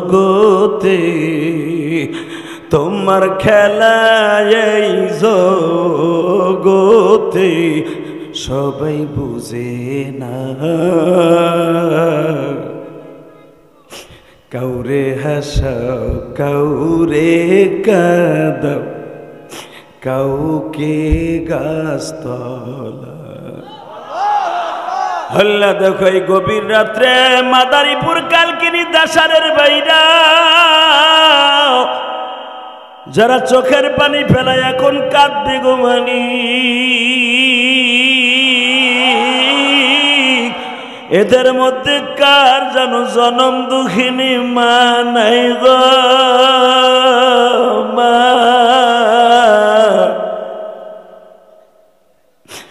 আমার নবী সারাটা জীবন মা মা বলে কাঁদলো। বাবার কবরটা দেখতে যাও মা মা বলে কান্দে। আল্লাহ কালকিনির দিকে তাকাও, আমার দাড়ি পাকা বাজারটা অজরা কাঁদতাছে। আরে এমন একদিন ছিল, টাকা ছিল না মা ছিল, পয়সা ছিল না মা ছিল। আজকে টাকা আছে, পয়সা আছে, আগে বেড়ার ঘরে থাকতো, টিনের ঘরে থাকতো।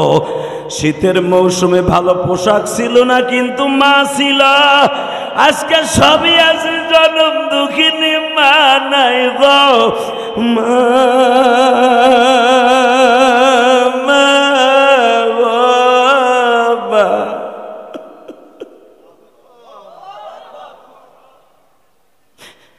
আল্লাহ যারা আমার নবীর কথা শুনে কাঁদবে, তাদেরকে ওলি না বানায় ময়দান ছাড়াইবে না।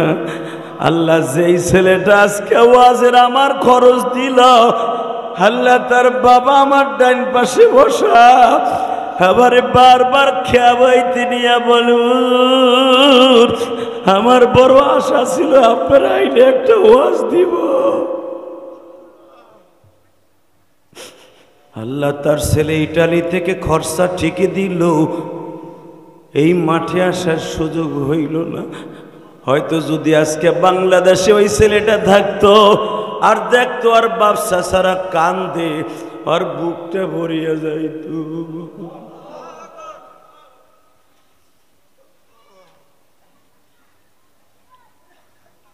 আল্লাহ এদের চোখের পানি খাতির আরে তুমি ভালো রেখো। এরকম ওই যুবকটার মতো মাঝে মাঝে ইটালির সমস্ত যুবকদের কাজ করার তৌফিক দিও। বাজান এবার কানবেন, আমি দেখবো আশেকে রাসূল কয়জন আছে। যদি জান্নাতে যাইতে চান ডাইরেক্ট, আবার নবীর কথা শুনে অজরে কানতে থাকবেন, এই কলিজার মধ্যে একটা কোন একটা হিট মারবেন, হিট নবীর সমস্ত নবী আপনার উম্মত হইতে চাইছে, কারো দোয়া কবুল হয় নাই। আর আমি গরিব মানুষ, এই ডাসারের একটা ছেলের কবুল হয়ে গেল যে আমি আপনার উম্মত। আল্লাহ উম্মত যখন বানাইছো, মাপ না করে ময়দান থেকে বাসায় পাঠাবা না।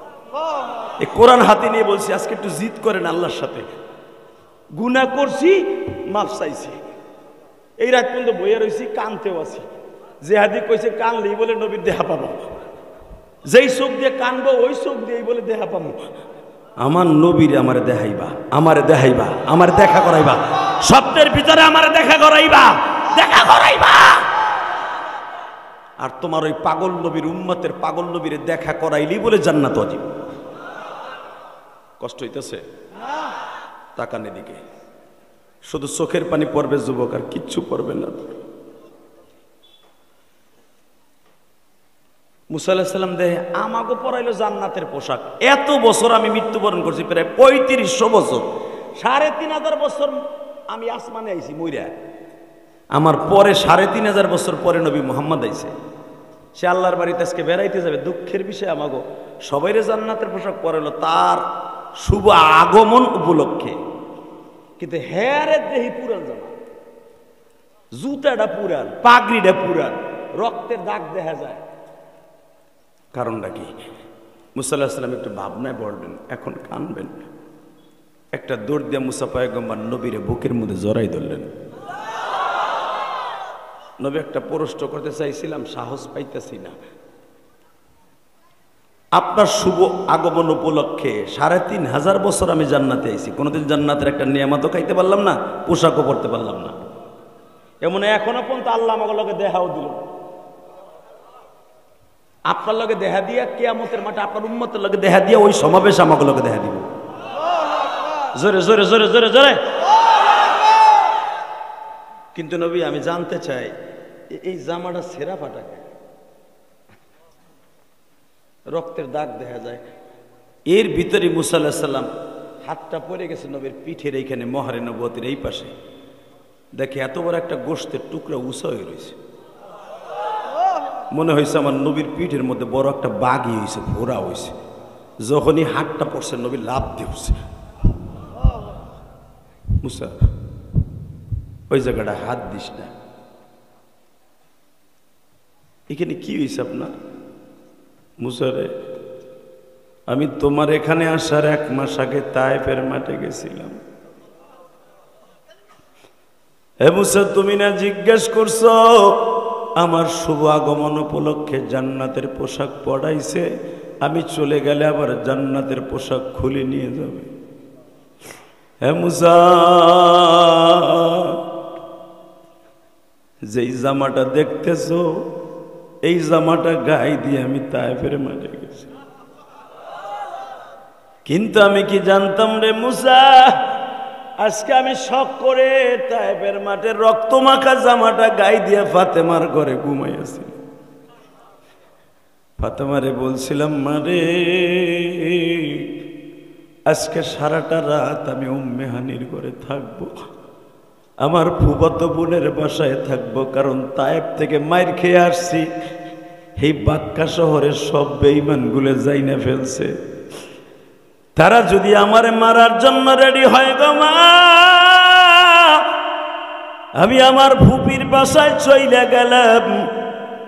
তখন আমি জামাটা গায়ে দিয়া ফুপির বাসায় ঘুমাইয়াছিলাম, কিন্তু আমার ওই পুরান জামাটা অবস্থায় যে মওলায় তার বাড়িতে বেড়াইতে আনবে কল্পনাও করি নাই। ও মুসা, তুমি যে বলছো গোশতের টুকরাটা কিসের, তাহলে জামাটা একটু উঠে দেখো। বাজান, আমি না বলছি নবীর কথা শুনে যাদের চোখে পানি আসবে গো,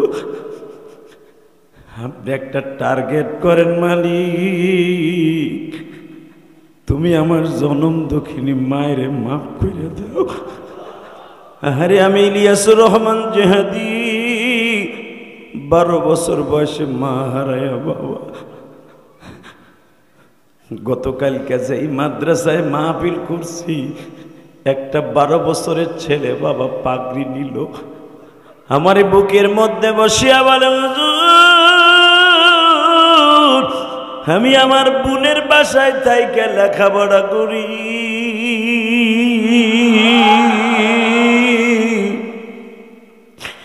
আপনার মতো আমার মা নাই।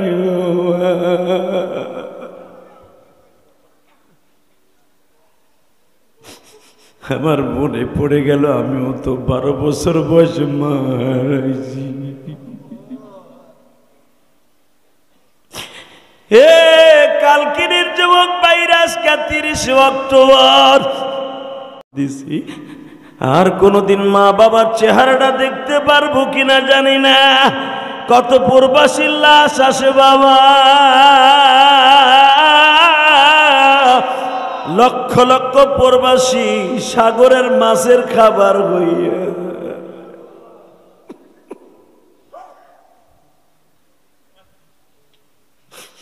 আল্লাহ, আমার ভাইরা যারা সন্তান প্রবাস থাকে ইটালি, জার্মান, সৌদি আরব, কুয়েত, তাদেরকে ভালো রাখো আল্লাহ, তাদেরকে ভালো রাখো। কারণ আমি গত মাসে 6টা দেশ সফর করে উমরা করে আসলাম। আমার মাথায় যে চুল দেখতেছেন এটা উমরার চুল। আমি এখনো বেলেটও লাগাই নাই, কেসিও লাগাই নাই, এটা উমরার চুল। আলহামদুলিল্লাহ বলেন। এই যে আপনাদের এলাকার ছেলে উমরায় যে রিয়াদে, তার সাথে আমার দেখা। কষ্ট পেতেছেন? আর মাত্র 10 মিনিট কথা বলবো। আমার দিকে তাকাবেন আর কানবেন। কে কইছে আপনার গুনাহ মাফ হইব না? আমি কোরআন শরীফ ধরে বলে গেলাম, আপনার গুনাহ আজকে মাফ হইতে হইব, মাফ হইতে হইব যদি চাওয়ার মতো আপনি চাইতে পারেন। নিজের অন্তরটারে মোমের মতো গালাইয়া গুনার চাকাটারে চাপ দিয়া, মধুর চাক চাপ দিলে যদি মধু বাইর হয়, তোমার গুনার চাকটারে একটা হিট দাও, চোখের পানি দিয়ে হিট দাও, কলিজার একটা চাপ দাও, চাপ দিয়ে গুনার চাকাটা ভাঙ্গে চোখ দিয়ে পানি হিসাবে বাইর করে দাও। কোরআন হাতে নিয়ে বলছি, গুনাহ মাপ, গুনাহ মাপ, গুনাহ মাপ, সব চাপ। জান্নাত তোমার জন্য ওয়াজিব, জান্নাত তোমার জন্য ওয়াজিব। গুনাহ মাপ, সব চাপ, জান্নাত ওয়াজিব।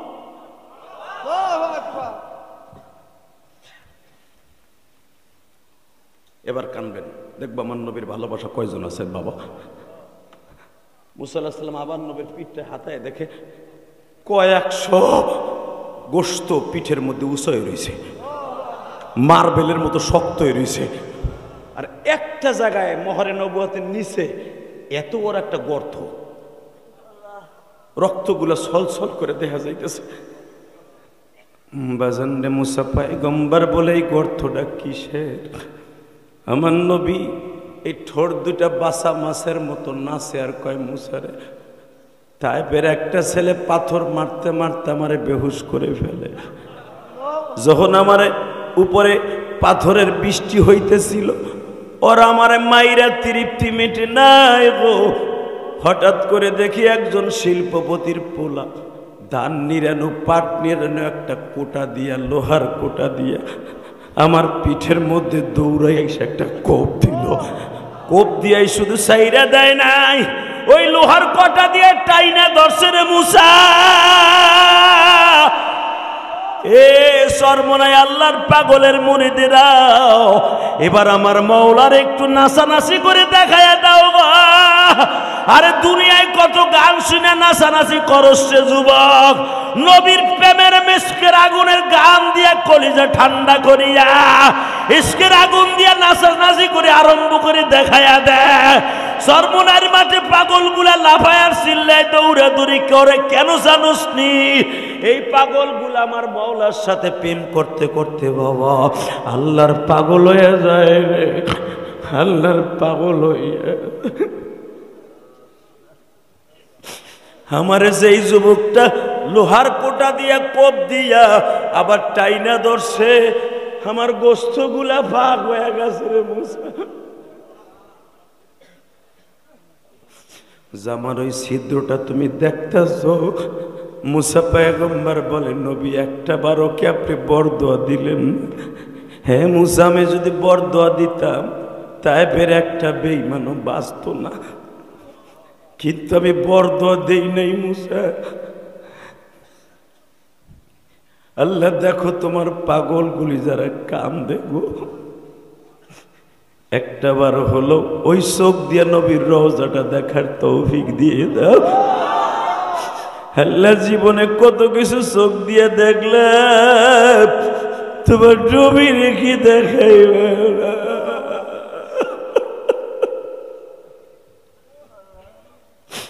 আজকে 30 অক্টোবর তুমি তাকায় দেখো আল্লাহ তোমার পাগলরা কাঁদে, আলেমুলামা কাঁদে, মাহারা বাবারা ভাই বোনেরা কাঁদে গো।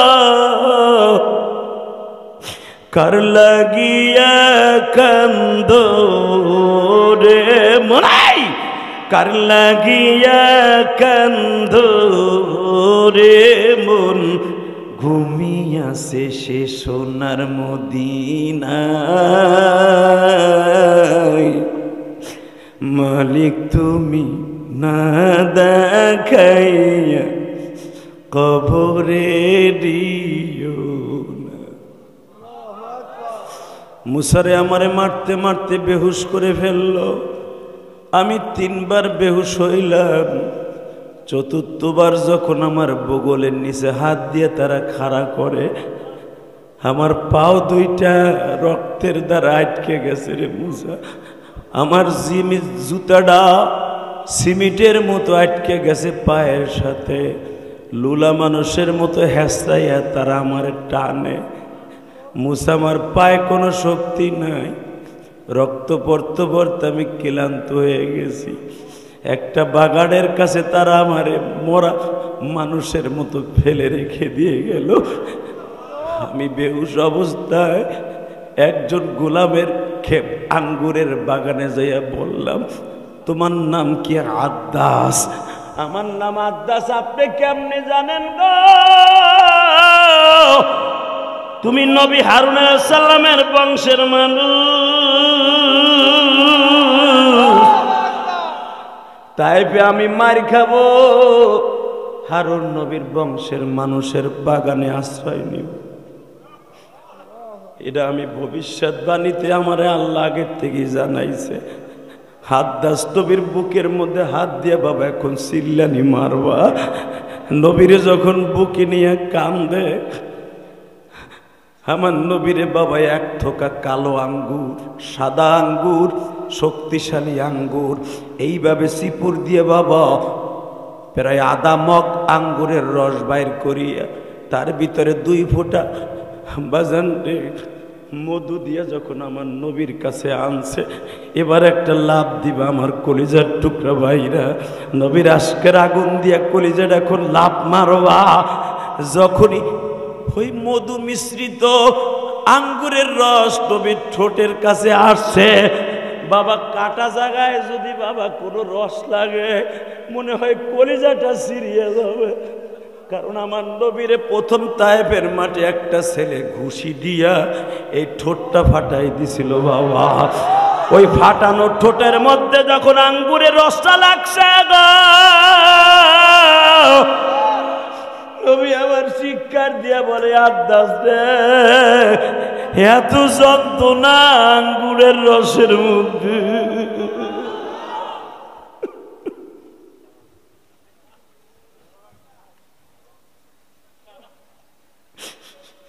আল্লাহ দেখো তোমার পাগলগুলি কান্দে গো। মুসা পয়গম্বর যখন শুনলেন আদ্দাসের রস খাইতে যে নবী লাভ দিছে, যন্ত্রণায় নবী মুখ ধরে বয়ে রয়েছে। আদ্দাস বলে, নবী কি দিলে আপনার এই জায়গাটার জ্বালা পোড়া বন্ধ হবে? আদ্দাস রে, একটা জিনিস দিলে জ্বালা পোড়া বন্ধ হবে। কি? তাইপের ছেলেগুলি যদি একবার আমারে বলে তোমারে সিনা মারছি, আমার সিনার পরে পরিচয় পাওয়ার পরে তারা মারছে, আমার আর কোনো যন্ত্রণা থাকবে না। আদ্দাস বলে, নবী আপনার তারা চিনে নাই গো। বাবা এইভাবে বেলা 8টা থেকে 4টা পর্যন্ত আমার নবীরে মারলো। 4টার পরে তাকায় দেখে পুরা তায়েফের মাঠটা ফেরেশতা জিবরাইল লক্ষ লক্ষ ফেরেশতা নিয়ে ঘিরে ফেলেছে।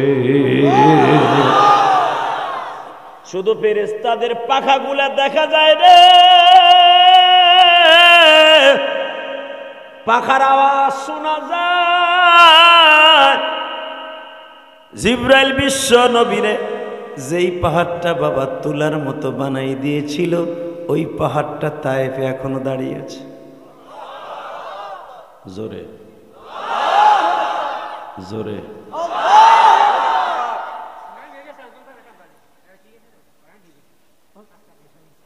হ্যাঁ, যখন যেই পাহাড়টা তুলার মতো নরম হয়ে গেছে, নবীর শরীরের এমন কোন জায়গা নাই পাথরের আঘাতে ছিদ্র হয় নাই, চালুনের মতো ছিদ্র হয়ে গেছে। কলই চালা, ধান চালা, শস্য খেসারি চালা চালনার মতো চালনি হয়ে গেছে। জিব্রাইল ভাবছে নবী এই অসুস্থ শরীর নিয়ে শক্ত পাথরে বসতে গেলে কষ্ট হবে। পুরা 3.5 কিলোমিটার পাহাড়টারে জিব্রাইল আল্লাহর হুকুমে তুলার মতো নরম বানায় দিয়েছে। এখনো পর্যন্ত সেই পাহাড়টা দাঁড়িয়ে আছে। এই পাহাড়ের মধ্যে 5 প্রকার রঙের পাথর পাবেন।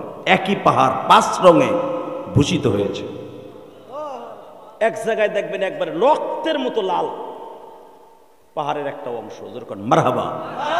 আর এক জায়গায় দেখবেন সাদা, আর এক জায়গায় কালো, আর এক জায়গায় দেখবেন নীলা রঙের। বাজানরা আমার দিকে তাকান, এই তায়েফের পাহাড়টা উল্লেখযোগ্য পাহাড়। নবী আমার নরম পাথরটা পাইয়া বসলেন, এর মধ্যে জিবরাইল হাজার। নবী আমার চিন্তা করে পাহাড় তো কোনোদিন নরম হওয়ার কথা না, তুলার মতো নরম হয়েছে কেডা? নবী উঠে দাঁড়াইলেন, জায়েদ রে টাইনে নিয়ে কয়, জায়েদ রে দেখ আমার মৌলাই মনে হয় আমার জন্য পাহাড়টা নরম বানাই দিছে। জিবরাইল কয়, নবী এটা আল্লাহর হুকুমে আমি করে দিছি। নবীর ঠোঁটটা এইভাবে ফুইলা, ওই যে ঘুষি দিছিল, ঠোঁটটা ফুইলা কলা গাছের মতো উঁচা হয়ে গেছে। এই কপালের চামড়াটা ফাইটা সারার মধ্যে পাথরের কণা ঢুকে গেছে, কপাল দুইটাও ফুলে গেছে। ইমদিমির টাইমে জিবরাইল বলে আমি নরম বানাই দিছি। নবী আমার বলে মস্করা করো। যখন আমার বেলা 8টার থেকে নিয়ে 4টা পর্যন্ত মারলো, যেই পাথরগুলো আমার গায়ে লাগলো ওইগুলো নরম বানাইতে পারল না, তাহলে তো আবার বডিটা ছিদ্র হইতো না। তোমার মালিককে বলো ওই পাথরের জায়গায় এনে দিতে বলো। জিবরাইল বলে, ইয়া রাসূলুল্লাহ, আমি কি আপনার কোন উপকারে আসতে পারি? জিবরাইল রে, তুমি কি উপকারে আসবা? যিনি আমারে বানাইছেন উনি তো আমারে কিছু করলেন না।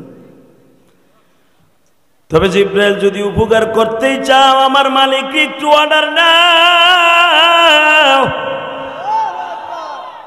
কি অর্ডার নিব ইয়া রাসূলুল্লাহ? কথাটা শেষ হওয়ার আগে আল্লাহ জিবরাইলের কাছে ওহী দিয়ে বলে, আমার নবী কি কয় শোন, আমি বলি। আমার নবীরে বইলে দে, কিয়ামতের মাঠে নবীর এই বডিটা তোরে রানিং ক্যামেরার মতো ভিডিও করে রাখতে চাই। ওই ডাসারের মাদারীপুর কালকিনির কিছু উম্মত নবীর মায়ের কথা শুনে কানবে, ওরা নবীর এই বডিটা দেখতে চাইবে। বড় জান্নাতি স্ক্রিনে পর্দার ভিতরে নবীর বডিটা আমার দেখানো লাগবে। নবী আমার ওই দরখাস্ত করবে, নবীর বডিটা ভিডিও কর গো। জিবরাইল একটু বাড়িয়ে বললেন, ইয়া রাসূলুল্লাহ, আমি তায়েফের পাহাড় দিয়ে বেঈমানগুলারে ধ্বংস করে দেই। নবী আমার বলেন, না রে জিবরাইল, এদের ধ্বংস করলে এদের ঘরে ছোট ছোট বাচ্চা আছে, এরা তো কোনো অন্যায় করে নাই। বাজান, যেই মানুষটা মায়ের খাওয়ার পরও বরদোয়া দেয় না, আমার এই নবীরে যদি কেউ গালি দেয় ওরে আস্থা রাখবো না। দীপ্ত কণ্ঠ আওয়াজ দিয়ে দেখাইয়া দাও, আমার নবীরে কেউ গালি দিলে ওরে জায়গায় পুঁতে ফেলবো। রাজি আসো না? নাই রাজি আসো? আল্লাহকে দু হাত দেখাইয়া দাও।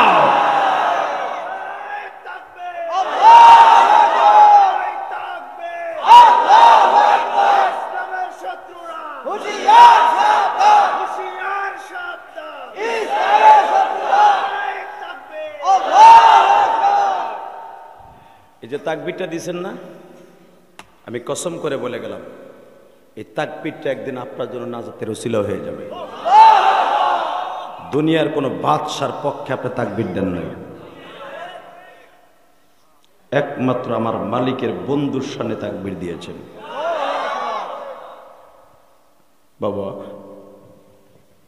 আমি আপনাদের কাছে দুইটা পাও ধরে বলে দিয়ে যাই, এই জমিনে যখন থাকতে পারবই না, থাকার কোনো সিস্টেম নাই, কবরের ঘরে যাইবার আগে ওইখানের বেডিং ঠেডিং, খাতা বালিশ, জগ মগ, খাতা বালিশ নিয়ে যাওয়ার দরকার আছে না নাই? দাওয়াত ও তাবলীগের কাজ করতে গেলে মগ নেন, প্লেট নেন, খাতা নেন, বালিশ নেন, শীতকাল হইলে কম্বলও নেন। কথা কন না কেন? তাহলে আপনি আর একটা দেশে যাইতেছেন, অচিন দেশে, যেই মাটির নিচের মানুষগুলো কেমন আপনি দেখেন নাই। একই কবরস্থানে আপনার মাও শুয়ে রয়েছে, আপনার বাপও শুয়ে রয়েছে, কিন্তু তাদেরকে যে আল্লাহ কি বানায় রাখছে, কুত্তা বিলাই বানায় রাখছে না শিয়াল বানায় রাখছে আপনি জানেনও না। আপনি কি জানেন এই হাদিসটা?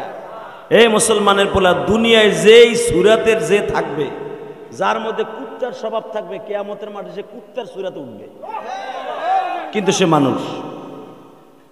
শোনেন না সরমনায় শায়েক এই ওয়াজটা বেশি করে? কেউ উঠবে শুয়ারের চেহারা লইয়া, কেউ উঠবে কুত্তার চেহারা লইয়া, কেউ উঠবে গরের সিংহলা চেহারা লইয়া, যে জায়গা জমি লইয়া খালি আইল কাটে, খালি ঠেলে, খালি ঠেলে, আল্লাহ ওয়ারে দুটো সিং বানাই দিবে কিয়ামতের মাঠে। এ মাইকের আওয়াজ বাড়াও, মাস্টার বাড়াও মিয়া। হেই, আপনি ভাবতাছেন এত সুন্দর আদম নবীর সন্তান আমরা, আমাকে কুত্তা বীরের চেহারা আল্লাহ কেন দিবে? তুমি যেই সুরাতে দুনিয়া কাম করবা, ওই সুরাতে কিয়ামতের মাঠে উঠবা। হালাকে তোমার মওলায় অনেক আদর করে বানাইছে। এই আদরওয়ালা মানুষটা কুত্তার চেহারা হোক, আল্লাহ কোনোদিনও চান না। তোমারটা তুমি করলে আল্লাহর কিছু করার নাই। কথা কর না কেন? আমি আপনাদের দুইটা পাও ধরে বলবো, কিয়ামতের মাঠে যেন আমরা নেক্সট সুরাতে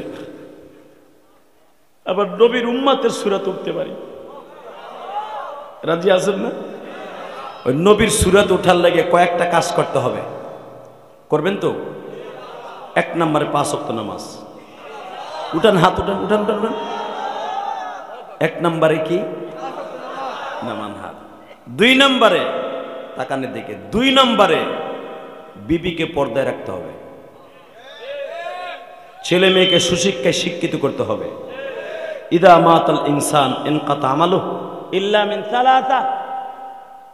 রাসূল বলেন, মরার পরে তোমার কিচ্ছু বাকি থাকবে না, সব বন্ধ, 3টা জিনিস ছাড়া। 1 নম্বরে, এ ভাই ঠিক হবে, রাখো, চিল্লাইও না। আলহামদুলিল্লাহ বলেন। 1 নম্বরে তোমার জীবনের ওই খাতাটাই খোলা থাকবে মরার পরেও।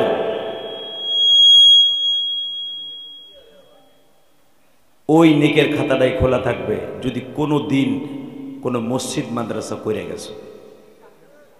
আও সাদকাতিন জারিয়া, মারহাবা বলেন না? আও আলাদুন সালেহ।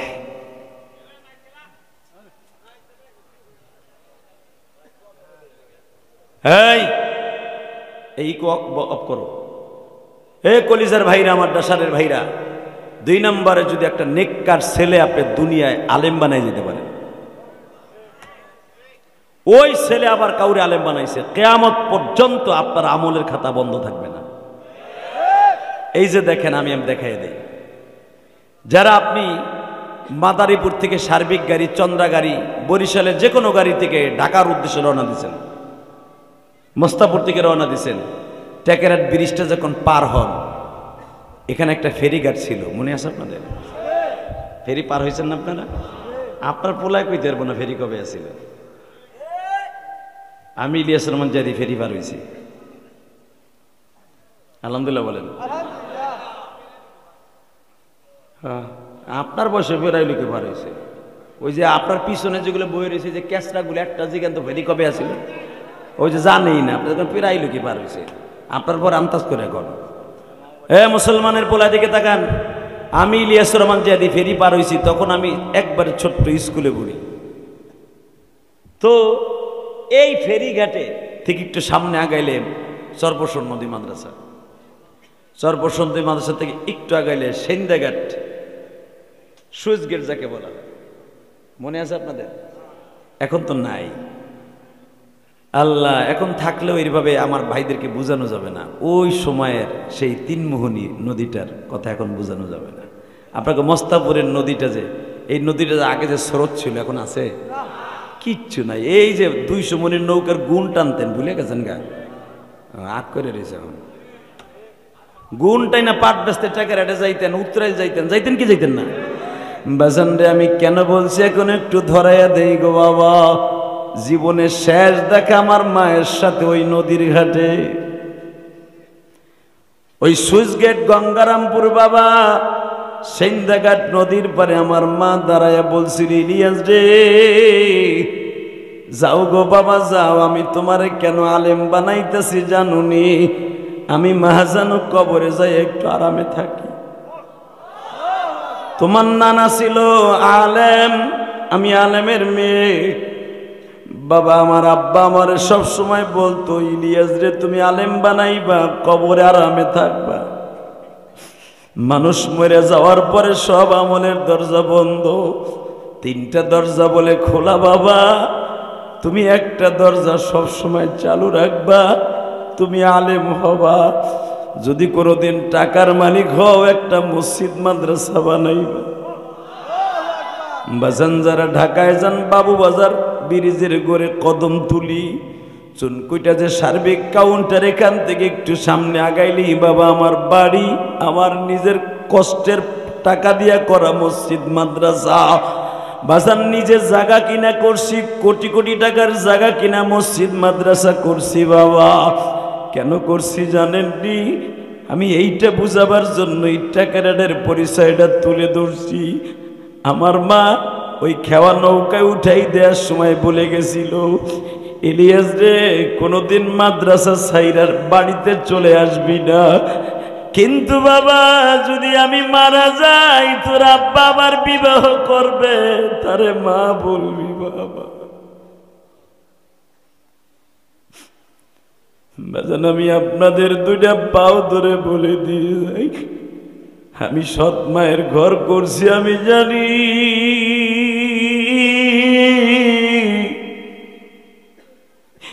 এই পৃথিবীতে যাদের মা নাই, ওদের মতো দুঃখ আর কেউ নাই।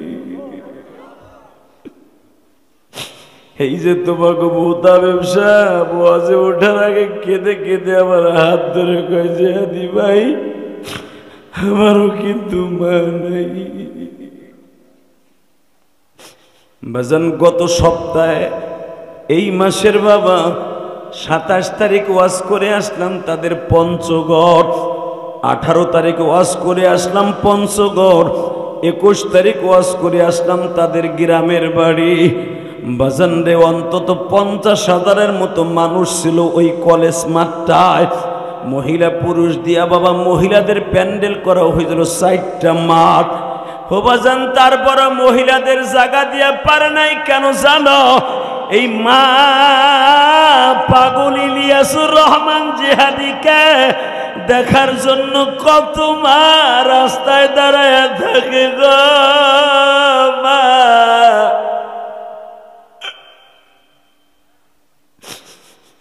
মা তুই তো আমারে দেখতে পারলি না। মা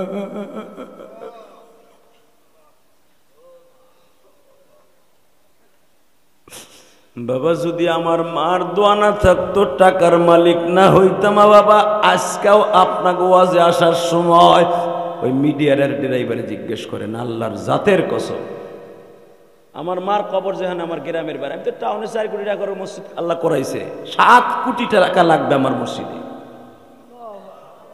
7 তলা কমপ্লিট করতে 7 কোটি টাকা লাগবে, আরো 2 তলা কমপ্লিট করছি সবে মাত্র। গ্রামের বাড়ি মসজিদটা যেখানে আমার মা শোয়া, এইখানেও আমি 13 লক্ষ টাকাই মতো দিয়া শেষ। আজকে আব্বা দাঁড়ায় রয়েছে, ইট গাঁথতেছি, টাকা দাও, সাদের সময় তো দিছই। আপনাকে এইখানে আসার আগে 50,000 টাকার ট্যাকেরাট ব্রিজের করে আব্বার হাতে দিয়া মসজিদের কাজ করার লেগে এই ওয়াজ আইছি। এই কোরআন হাতে নিয়ে বলছি, 50,000 টাকা আব্বার হাতে দিয়ে আপনাকে ওয়াজ আইছি। মাগরিবের নামাজের সময় কিন্তু আমি আব্বার হাতে টাকা গুনে দিই।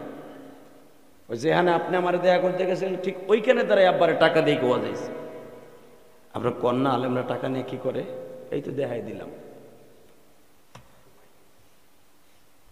টাকা নিয়ে দিকে।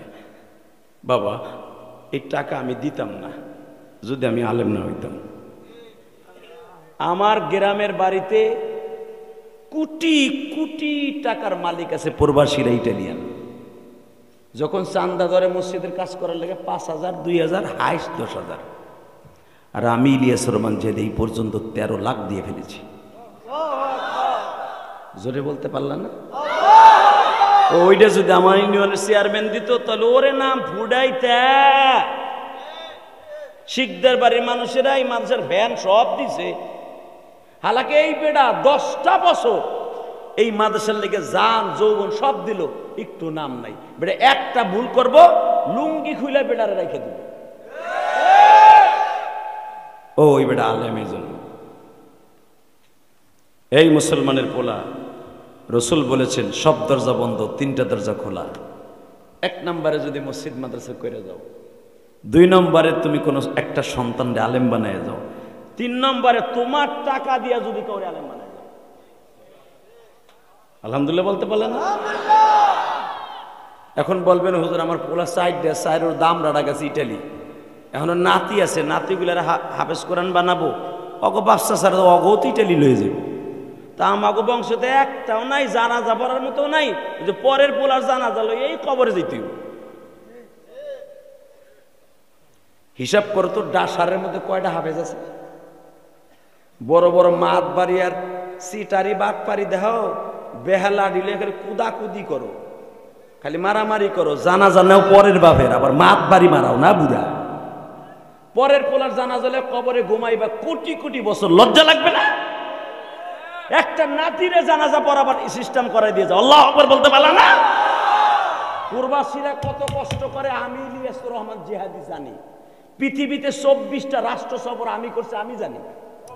এই যে Malaysia, Singapore, China, Indonesia, Dubai, 6 নম্বরে সৌদি আরব থেকে উমরা করে এই যে বাংলাদেশে আসছি, 1 মাস হয় নাই।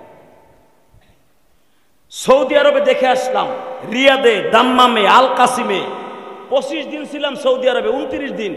29 দিনের ভিতরে রিয়াদে ছিলাম 11 দিন, বাকি সময়টাই আল কাসিম, রিয়াদ, তারপরে ইয়াম্বো, তারপরে দাম্মাম, সেই ইয়ামানের বর্ডার, প্রত্যেকটা প্রদেশ ঘুরে ঘুরে দেখছি। আমার বাংলাদেশি কলিজার ভাইরা যেই কষ্ট করে 55 ডিগ্রি সেলসিয়াস রৌদ্রের মধ্যে দাঁড়াইয়া রাস্তা পরিষ্কার করে। পাকিস্তানি কফিল, পাকিস্তানি বস যদি আইয়া দেহ দাঁড়াই, ওর হাতে বেলসা নাই, আইয়া মাজা ধরায়, মা বুক তুলে বকা দিয়ে তারপর মাজাটা ভেঙে দেয় গুঁতে দিয়া। খবর লাই জিগা এর কাছে। এত কষ্টের টাকা পাঠাইয়া বৌসাল মাইরে খাওয়ায়, বউ হেনে বইয়ে তিরিং তিরিং করে আর নাং ধরে না। মুগির ঘরে মুগি মোবাইল পাঠাইছে স্বামী, স্বামীর কিনা মোবাইল দিয়া হে টিকটক করে, তার নাঙের সাথে নাঙের সাথে টিকটক করে। দামরি মরবি না? আল্লাহু আকবার জোরে বলতে পারলেন না? স্বামী 1 মিনিট দামরিরে ফোন দিলে সময় নাই, পুলা কাম দিতে হোক না, এখন ফোন দেওয়ার টাইম হয়েছে। হ্যাঁ নাঙে ফোন দিছে এক্স বয়ফ্রেন্ড, ঘন্টার পর ঘন্টা মারতাছে। দিছি মগা আর ফোন দিব না, তুমি রাগ হয় না লক্ষ্মী, বুঝো না ওর সাথে তুই একটু কথা কইতো না, তো ধরা খায় জানো। তুই ধরা এখানে স্বামীর কাছে খাস নাই, জাহান্নামের হাতে খাইছ, জাহান্নামের হাতে খাইছ। স্বামীর টাকা দিয়া, ইটালির পয়সা দিয়া, গরম পয়সা দিয়া তার নাঙের মোটরসাইকেল কিনে দেয়। ওই নাঙের মোটরসাইকেল উঠে আবার আরিয়াল খার ব্রিজ দেখতে যায়। দামরি লজ্জা লাগে না? আল্লাহ হেফাজত করে যেরকম আমিন। এই যে আমার চাচা বইয়া রয়েছে, তার মা আমার মা, এই যে আমার ভাইজানের মা, জীবনে করে দেওরের সাথে কাপড়টা ঘন্টা সারা কথা কয় না। অলেকার বাপ, তোমার ভাই চলে গেছে আগে মস্তাবুর রাজুর হাটে, তোমার ভাইরে কাঁচামরিচের কথা কইতে মনে নাই, যদি দেয়া হয় তাহলে একটু কাঁচামরিচ আনতে কইও, তাহলে তুমি 5টার কাঁচামরিচ আইন, তোমার ভাই এলে দিয়ে দেব। পর্দার ভিতর থেকে আমার মা, তোমার মা কথা কইছে। আরে এখন বেপর্দায় যে কয় ভাইজান ভাইজান কাঁচামরিচ লই আইন, ভাইজানও মজা লয়, কাঁচামরিচ না আরো কিছু লাগবো নি তাই কো।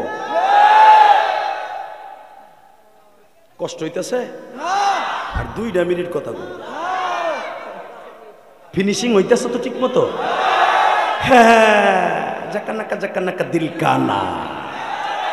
বুড়া লজ্জা লাগে না? 11 দানার 100 দানার তসবিলে মসজিদে যে তুমি জিকির করো, এদিক দিয়ে তোমার পুতের বউ সিসিং এর মধ্যে বউরের পাহারা দেয়া তোর জন্য ফরজ। বুড়া বেড়া, বুড়া বাম পাইকা মাইকা উলা হয়ে গেছে, বউরে ছাইরা দিছে আল্লাহর হার, মাইয়ারে ছাইরা দিছে আল্লাহর হার। কথা কর না কেন?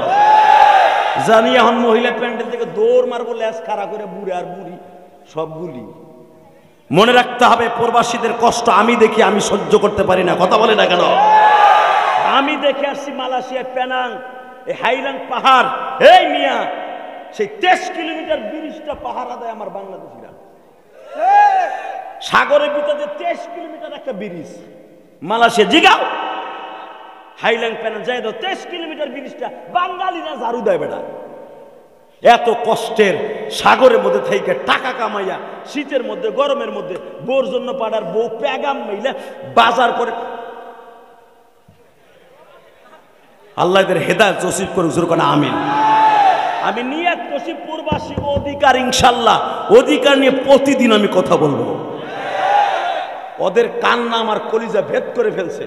সিঙ্গাপুর, মালয়েশিয়া, সৌদি আরবের কলিজার টুকরা ভাইদের কষ্ট, খাও নাই দাও নাই, হাতের মধ্যে ফুসকা পড়ে গেছে, 4 মাস বেতন দেয় না, 4 মাস কাজ করে, 4 মাস পরে কত তোরে দিয়ে কাম করাবো না, বেতন দিব না, যা। এটা বাংলাদেশ না যে তোমার খালতো বাইরে হায়ার করে নিয়ে যেয়ে ওরে ঘুষাইবা, বেতন দিব না তোরে, যা পারলে সেরগা, কিচ্ছু করতে পারবা না। কষ্ট হইতেছে না? আপনি ফোন দিয়েছেন, বাপ উত্তর পাশের জমিটা ঠিক করছিলাম, তুই 4 মাস হয়ে গেল, টাহাটুয়া পাড়াসটা করস কি, ফেলাস কেলাস নি নাকি মাইয়াকে পিছনে খরচ করস? তুমি তো আয়মা কথা বলে দিছো, তোমার ছেলেটা গোপনে অন্তরের ভিতরে হক কথা রাইখা দিয়ে বলছে, আব্বা কাজ করছে কিন্তু বেতন পাইনি, অবস্থা বেশি ভালো না। পট করে বউ কি কয় জানেন? এই হৌরির মাইয়া সবাই টাকা পাড়ায়, তোর কপালে আগুন লাগবে, ওটা জানি। তখন বেডা মোবাইলটা বুকের মধ্যে নিয়ে অজরে কামতে থাকে, বালিশটা মাথায় দিয়া। এ দৃশ্য আমি দেখে আসছি। অতএব আমি বলতে চাই, এই কষ্টের টাকা দিয়ে আমি আমার মা বোনদেরকে বলবো, মা একটা ছেলের আলেম বানান, অন্তত প্রবাসী কবরে ভালো থাকবে। কি পারবেন না? এটা নাতির আলেম বানাইতে পারবেন না? যতক্ষণ আমিন। বাবা, আমার মা যদি আমার আলেম না বানাইতো, আমি আজকে দান করতে পারতাম, ওয়াজ করতে পারতাম, মায়ের কথা বইয়ে কি সিলাই সিলে কানতে পারতাম? আপনার কাছে আমি একটা চাকু দেই, যদি দেখার শক্তি থাকে বুকটা ফাইরা দেখেন, 3টা নাম পাবেন আমার কলিজার মধ্যে। একটা আমার আল্লাহর নাম, নবীর নাম, আমার জনম দুঃখিনী মায়ের নাম। কারণ এই যে শীতের মৌসুম আসতেছে, ইলিয়াস রহমান জিহাদির চোখের পানি আরো বেশি পড়বে ওয়াজে। কারণ শীতের ভিতরে তুমি তোমার মার হাতের চিতাই পিঠা খাও, আর আমি ইলিয়াস রহমান জিহাদি, আমি দেখতাম মাদ্রাসায় আমার মায়েরা আমার ছাত্র ভাইদের জন্য চিতাই পিঠা বানাইয়া টিফিনকারি বাটের মধ্যে পাতিলের মধ্যে করে নিয়ে আসতো। মা পিরিজের মধ্যে করে ছেলেরে টিপ্পা টিপ্পা খাওয়াইতো। আমি দূরে দাঁড়ায় দাঁড়ায় দেখতাম আর কানতাম, ইলিয়াস রে তোরে পিঠা বানাই খাওয়ানোর মতো কেউ নাই। ছাত্র ভাইয়ের পাশে যে টিরাঙের পাশে বসতাম, ক্লাস শেষ হইলে দেখি আমার একখান পিঠা দেয়নি, এই কোরআন হাতে নিয়ে বলছি, দেখি একখান পিঠা আমারে দেয়নি। ছাত্র ভাই কি বলতে হয়, বেটা জাতি খাওয়ার সময় সর, খাওয়ার সময় ডলাডলি রসারসি করে, মনের দুঃখ মনে নিয়ে রুমের মধ্যে বেডিংয়ের সাথে বুকটা বেলাইয়া গুনগুন করে কানতাম আর বলতাম, মা রে, হে মা, তুই ইলিয়াস রে এইভাবে সাইরা চলে গেলি মা।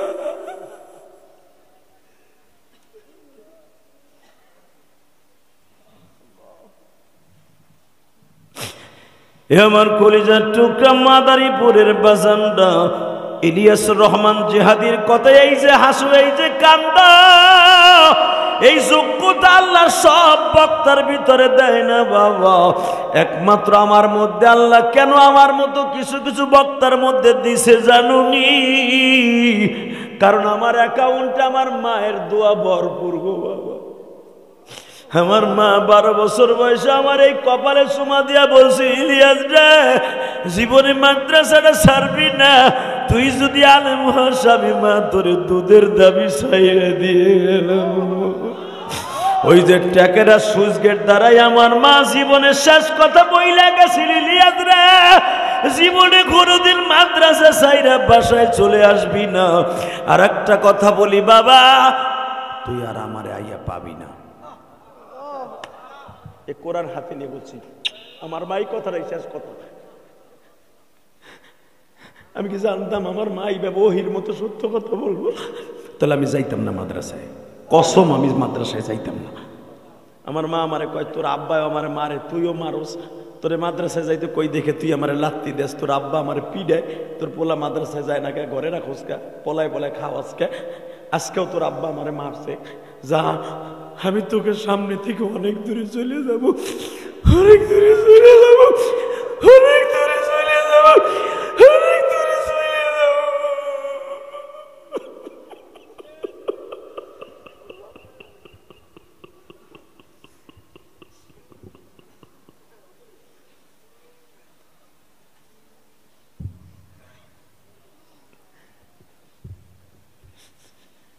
অনেক দূরে চলে যাব। আর মামা কইয়া কান্দাও পাবি না। আর একটা কথা বলে দেইলিয়া, শেষ কথা, তুই মা কইয়া কানবি, মায়েরে পাবি না। তোর কথা শুনে অনেক মায় কানবে, কিন্তু তুই তোর মারে আর পাবি না। আমি আপনাদের দুইটা পাও ধরে বলে দিয়ে যাই, এই জন্য আমি মায়ের ওয়াজ করতে চাই না। আমার মায়ের মতো স্মৃতি পৃথিবীর কোন আলেমের মা রাইখা যাবে না। আমি কি জানতাম আমার মা আমারে 3 মাস পরে রাইখা চলে যাবে? আমি 3 মাসের মধ্যে জিদ্দের বাড়ি ওয়াহি নেই। আমি কইছিলাম যাও আব্বাই তোমারে মারে, আমিও তোমারে বকি, যাও, আমি আর বাঁচতাম না। কিন্তু আমি জানতাম আমার মা আমার এই 3 মাসের মধ্যে আমার বিদায় দিয়ে আমার চোখ ফাঁকি দিয়ে জীবনের তোরে চলে যাবে। মা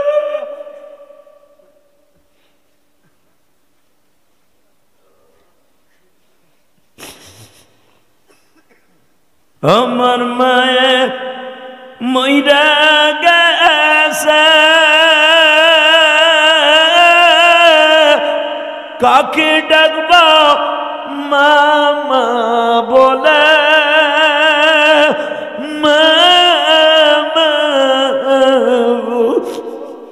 হোসে কত কষ্ট করছেন মায়া। যুবক এখন কানবি, সে কত কষ্ট করছেন মায়ে, আমায় লালনার পালনে নাই দরদি, ভিজা জাগায় মায়া শুয়ে,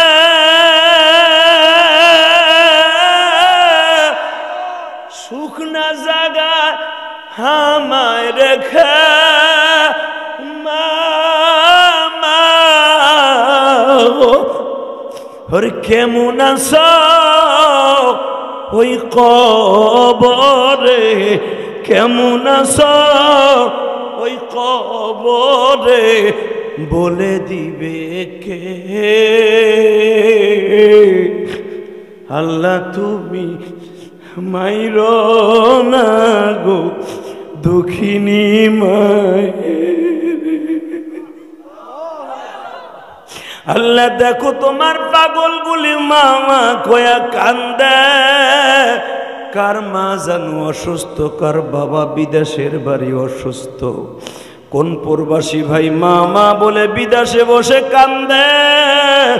এই রাজর মাদারীপুর কালকিনি দাসার বসিয়া মালিক একটা চোখের পানি দিয়া দরখাস্ত দিয়া যায়, যেই যুবকগুলা জীবনে কান্দে নাই আজকে কানলো।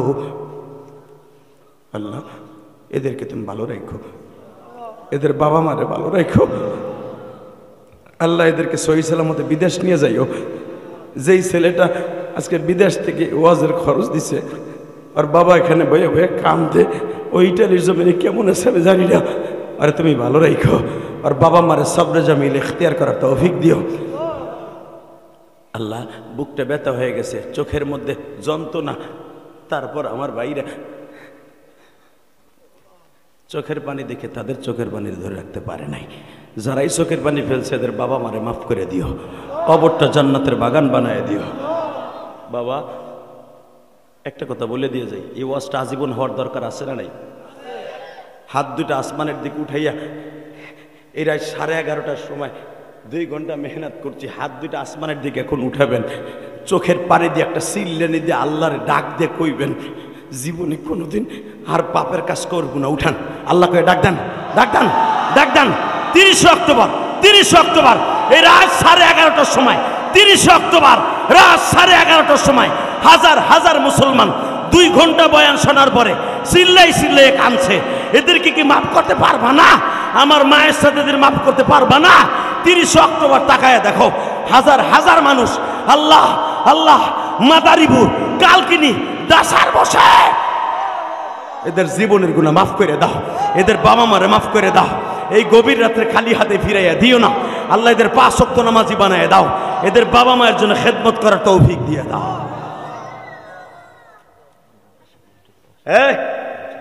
30টা কি কেনতে আমি আপনাদের বলতে চাই, আমার মা চলে গেছে, কোটি কোটি টাকার সম্পদ আমার মা আমার রেখে গেছে। আমি আমার মায়ের জন্য কোটি কোটি টাকার সম্পদ দান করে দিয়েছি, আলহামদুলিল্লাহ বলেন। মসজিদে যে জায়গাটা গোলাম বাজার কিনছি, কদমতলী গোলাম বাজার, যে দেখবেন 1,25,00,000 টাকা দিয়ে শুধু মসজিদের জায়গাটাই কিনছি। কেউ রে কই নাই 25টা টাকা দেন আমারে, আমার এই কষ্টের টাকা বাড়ি বেচা টাকা দিয়ে মসজিদ করছি। এবারে এবারে দলা কালা পাঞ্জাবি এলায় যাইস না, কপালে এখন পূর্ব। আমি জানি মার ওয়াজ করছি তোর পিনি করছে, কারণ তুই তো তোর মার কি পোলা আমি জানি না। এখানে এমন একটা পোলা নাই যে তার চোখ দিয়ে পানি পড়ে নাই, কথা বলে না কেন? পৃথিবীতে মার চাইতে দরদি কেউ আছে? আর এখন করবো দোয়া, মগা এখন ওটা আটা দিছে আর বিড়ির নিচায় ধরছে। আল্লাহ হেফাজত করে হুজুর করে আমিন। যে উঠবি আমরা, তোর কপালে বউ তো নাই, আর যদি পোলাপান জন্ম নাই ওই যে ওই ডলা তা ভাবি উঠবি না। এখন দোয়া করবি, মা বাবার জন্য দোয়া নিবি, তোর সন্তান আলেম হবে, আলহামদুলিল্লাহ বলেন। এ বাবা, যেই মাহফিলটা রসিরাজকে কানতে পারলেন, এই মাহফিলটা আজীবন হোক চান না? তা আমাদের মতো বক্তা আনতে হলে মেহনত করার দরকার আছে না নাই? যে যুবকগুলো মেহনত করেছে বিদেশ থেকে টাকা দিয়া, শ্রম দিয়ে, এলাকার যুবকগুলি আমি গ্যারান্টি দিয়ে গেলাম কোরআন হাতে নিয়ে, যে যুবকগুলো এই মাহফিলকে এত সুন্দর করার জন্য কষ্ট করছে, এরা কবরে যে কষ্ট করতে হবে না। কারণ একটা লোকের চোখের পানি কি কবুল হবে না? সবই কি ঘুষখোর আর সুদখোর? একটা আলেমের চোখের পানি কবুল হবে না? একজনের যদি কবুল হয় পুরা মজমার দোয়া কবুল হয়ে যাবে। কি ভাবলেন আপনি মাহফিলের? তুমি নাই ঘুষখোর, তুমি নাই সুদ করবে না, তুমি নাই বোতল কর, গাঞ্জা কর, হিরোইন কর, তোমার পাশে যার একটা নাবালেক ছোট বাচ্চা কাঁদছে, এই যে ও তো ডাইরেক্ট নবীরাজের নিষ্পাপ, এই ছেলেটা ওইরকম নিষ্পাপ। দেখো এই ছেলেগুলা যারা গুনাহ করে নাই, এগো দোয়া তো কবুল হবে। এগো দোয়া কবুল হওয়া মানে পুরো মজমার দোয়া কবুল হওয়া। তাহলে ওয়াজ হওয়ার দরকার আছে না নাই? 30টা সেকেন্ডে ওই যে একটা যুবক এখনো কান্দে, আর গুনার পাতা এখনো খোলা হয় নাই, চোখ দুটা লাল, আমার চাইতে লাল, আর চোখ কানতে কানতে। এটা ইলিয়াসুর রহমান জিহাদির ক্রেডিট না, এটা তার মায়ের দোয়া। আমার চাইতে সুরালা বক্তা বাংলাদেশে বহুত আছে, আমার সাথে বড় আলেমও আছে, তা আমার মতো কান্দানু বক্তা কম আছে। এক বক্তা 5 মিনিট 3 মিনিট পরে কান্দাইতে পারে না, আর আমি ফার্স্ট টুলার 2 ঘন্টা ইচ্ছা যদি করি, আল্লাহর ইচ্ছে 2 ঘন্টায় আল্লাহর হুকুমে কান্দাইতে পারি। এ যোগ্যতা আল্লাহ আমাকে দিয়েছেন আমার মা বাবার দোয়ায়। কি মিথ্যা কথা বলছি? মাঝে হাসছেন, মাঝে কাঁদছেন, 2 ঘন্টা চলে গেছে আপনি জানেনও না। তাকান এদিকে, লাস্টে একটু চোখের পানি দিয়ে আমার মৌলারে খুশি করে যাম। আর জীবনে দেখা হবে কি নাই কালকিনি, হতে পারে কিয়ামতের মাঠে। ইনশা আপনি ইচ্ছা করলে ইলিয়াসুর রহমান জিহাদির আনতে পারবেন না। আমার একটা শিডিউল মিলানো খুব কষ্টকর, কারণ আমি ডেলি একটা ওয়াজ করি। আমার লেভেলে সব বক্তা 3টা 4টা 5টা করে ওয়াজ করে, আমি করি একটা। আমি মাগরিবের নামাজে এনে পড়ছি, কালকে ওয়াজ করবো সেই ময়মনসিংহ ভালুকা, ওই একটাই করব। এরপরের দিন করবো জামালপুর, ওই একটাই। আলহামদুলিল্লাহ বলেন। হালাকি এক এক বক্তা 4টা করে ওয়াজ করে যেই টাকা নাই, আমি একটা করে ওই টাকা নেই। আর আমার সমস্ত টাকাগুলো আল্লাহ রাস্তা খরচা হয়। কারণ বাড়ি গাড়ির আর দরকার নেই, টাউনে বহুত কিছু করছে, আর বাড়ি গাড়ি দরকার নেই, জান্নাতের বাড়ি ঠিক করবো আলহামদুলিল্লাহ বলেন। আমার মসজিদ কমপ্লিট করতে আমার আরো এখনো 7 কোটি টাকা লাগবে। তোমার কাছে যদি কইছে আসা 5 বছর সিমেন্ট দাও, তুমি সেগায়া ঘুরবার করবা, আমাগোই আছে মসজিদ। অবশ্যই আমার ওয়াশ করে তোমার কানের উপর ডগি লাগায় টাকা কামাই, তারপর মসজিদে খরচ করবো আলহামদুলিল্লাহ বলেন। টাকা নেই দিকে তাহলে এই মাহফিলটা হোক, আপনি চান না? চান? 30টা সেকেন্ডে কোন ইটালিয়ান আছো তোর সাথে আমি বন্ধুত্ব করব, পৃথিবীর সবাই বিপদে পড়লে তুই পড়বি না। কোন ইটালিয়ানের বাবা আছেন কারো কাগজ না হইলে আপনার ছেলের কাগজ হবে, আমি গ্যারান্টি দিয়ে গেলাম। এই চোখের পানি দিয়া আগামী বছর মাহফিল হবে, সময় 1 মিনিট, 30 সেকেন্ডে লাভ দিয়ে দাঁড়াবা। আগামী বছর প্যান্ডেলটা করতে যত টাকা লাগে তুমি তোমার মায়ের জন্য দিবা, কে আছে দাঁড়াও, সময় 1 মিনিট। আগামী বছর প্যান্ডেল করতে যত টাকা লাগবে তুমি দিয়ে দিবা, কে দিবে? আগামী বছর কে দিবে? কোন ইটালিয়ানের বাবা দিবা, কোন ইটালিয়ানের ভাই দিবা, অথবা কোন ইটালিয়ান পার্টি দিবা? বলো, কোন জার্মানি পার্টি, কোন সৌদি আরবের পার্টি? বলো আগামী বছর প্যান্ডেলে খরচ কে দিবে? দাঁড়ান, সবচেয়ে বেশি কানছে এই লোকটাই মাহফিলে। আপনারা তো দেখেন না, আমি তো সবাই চেহারাই দেখি, কোন চাচা দাড়ি ঝুলাও আর কোন চাচা বসো, আমি বলতেছি দূর কানের উপরে। ওনার ছেলে কোরআনের হাফেজ, তাই না? আলহামদুলিল্লাহ বলেন। হাফেজ হতে যাচ্ছে, হাফেজের বাবাই দাঁড়াইছে, কারো ছেলে হাফেজ না হলে ওনার ছেলে হাফেজ হবে, তো আমলি হাফেজ হবে আলহামদুলিল্লাহ বলেন। আপনি কি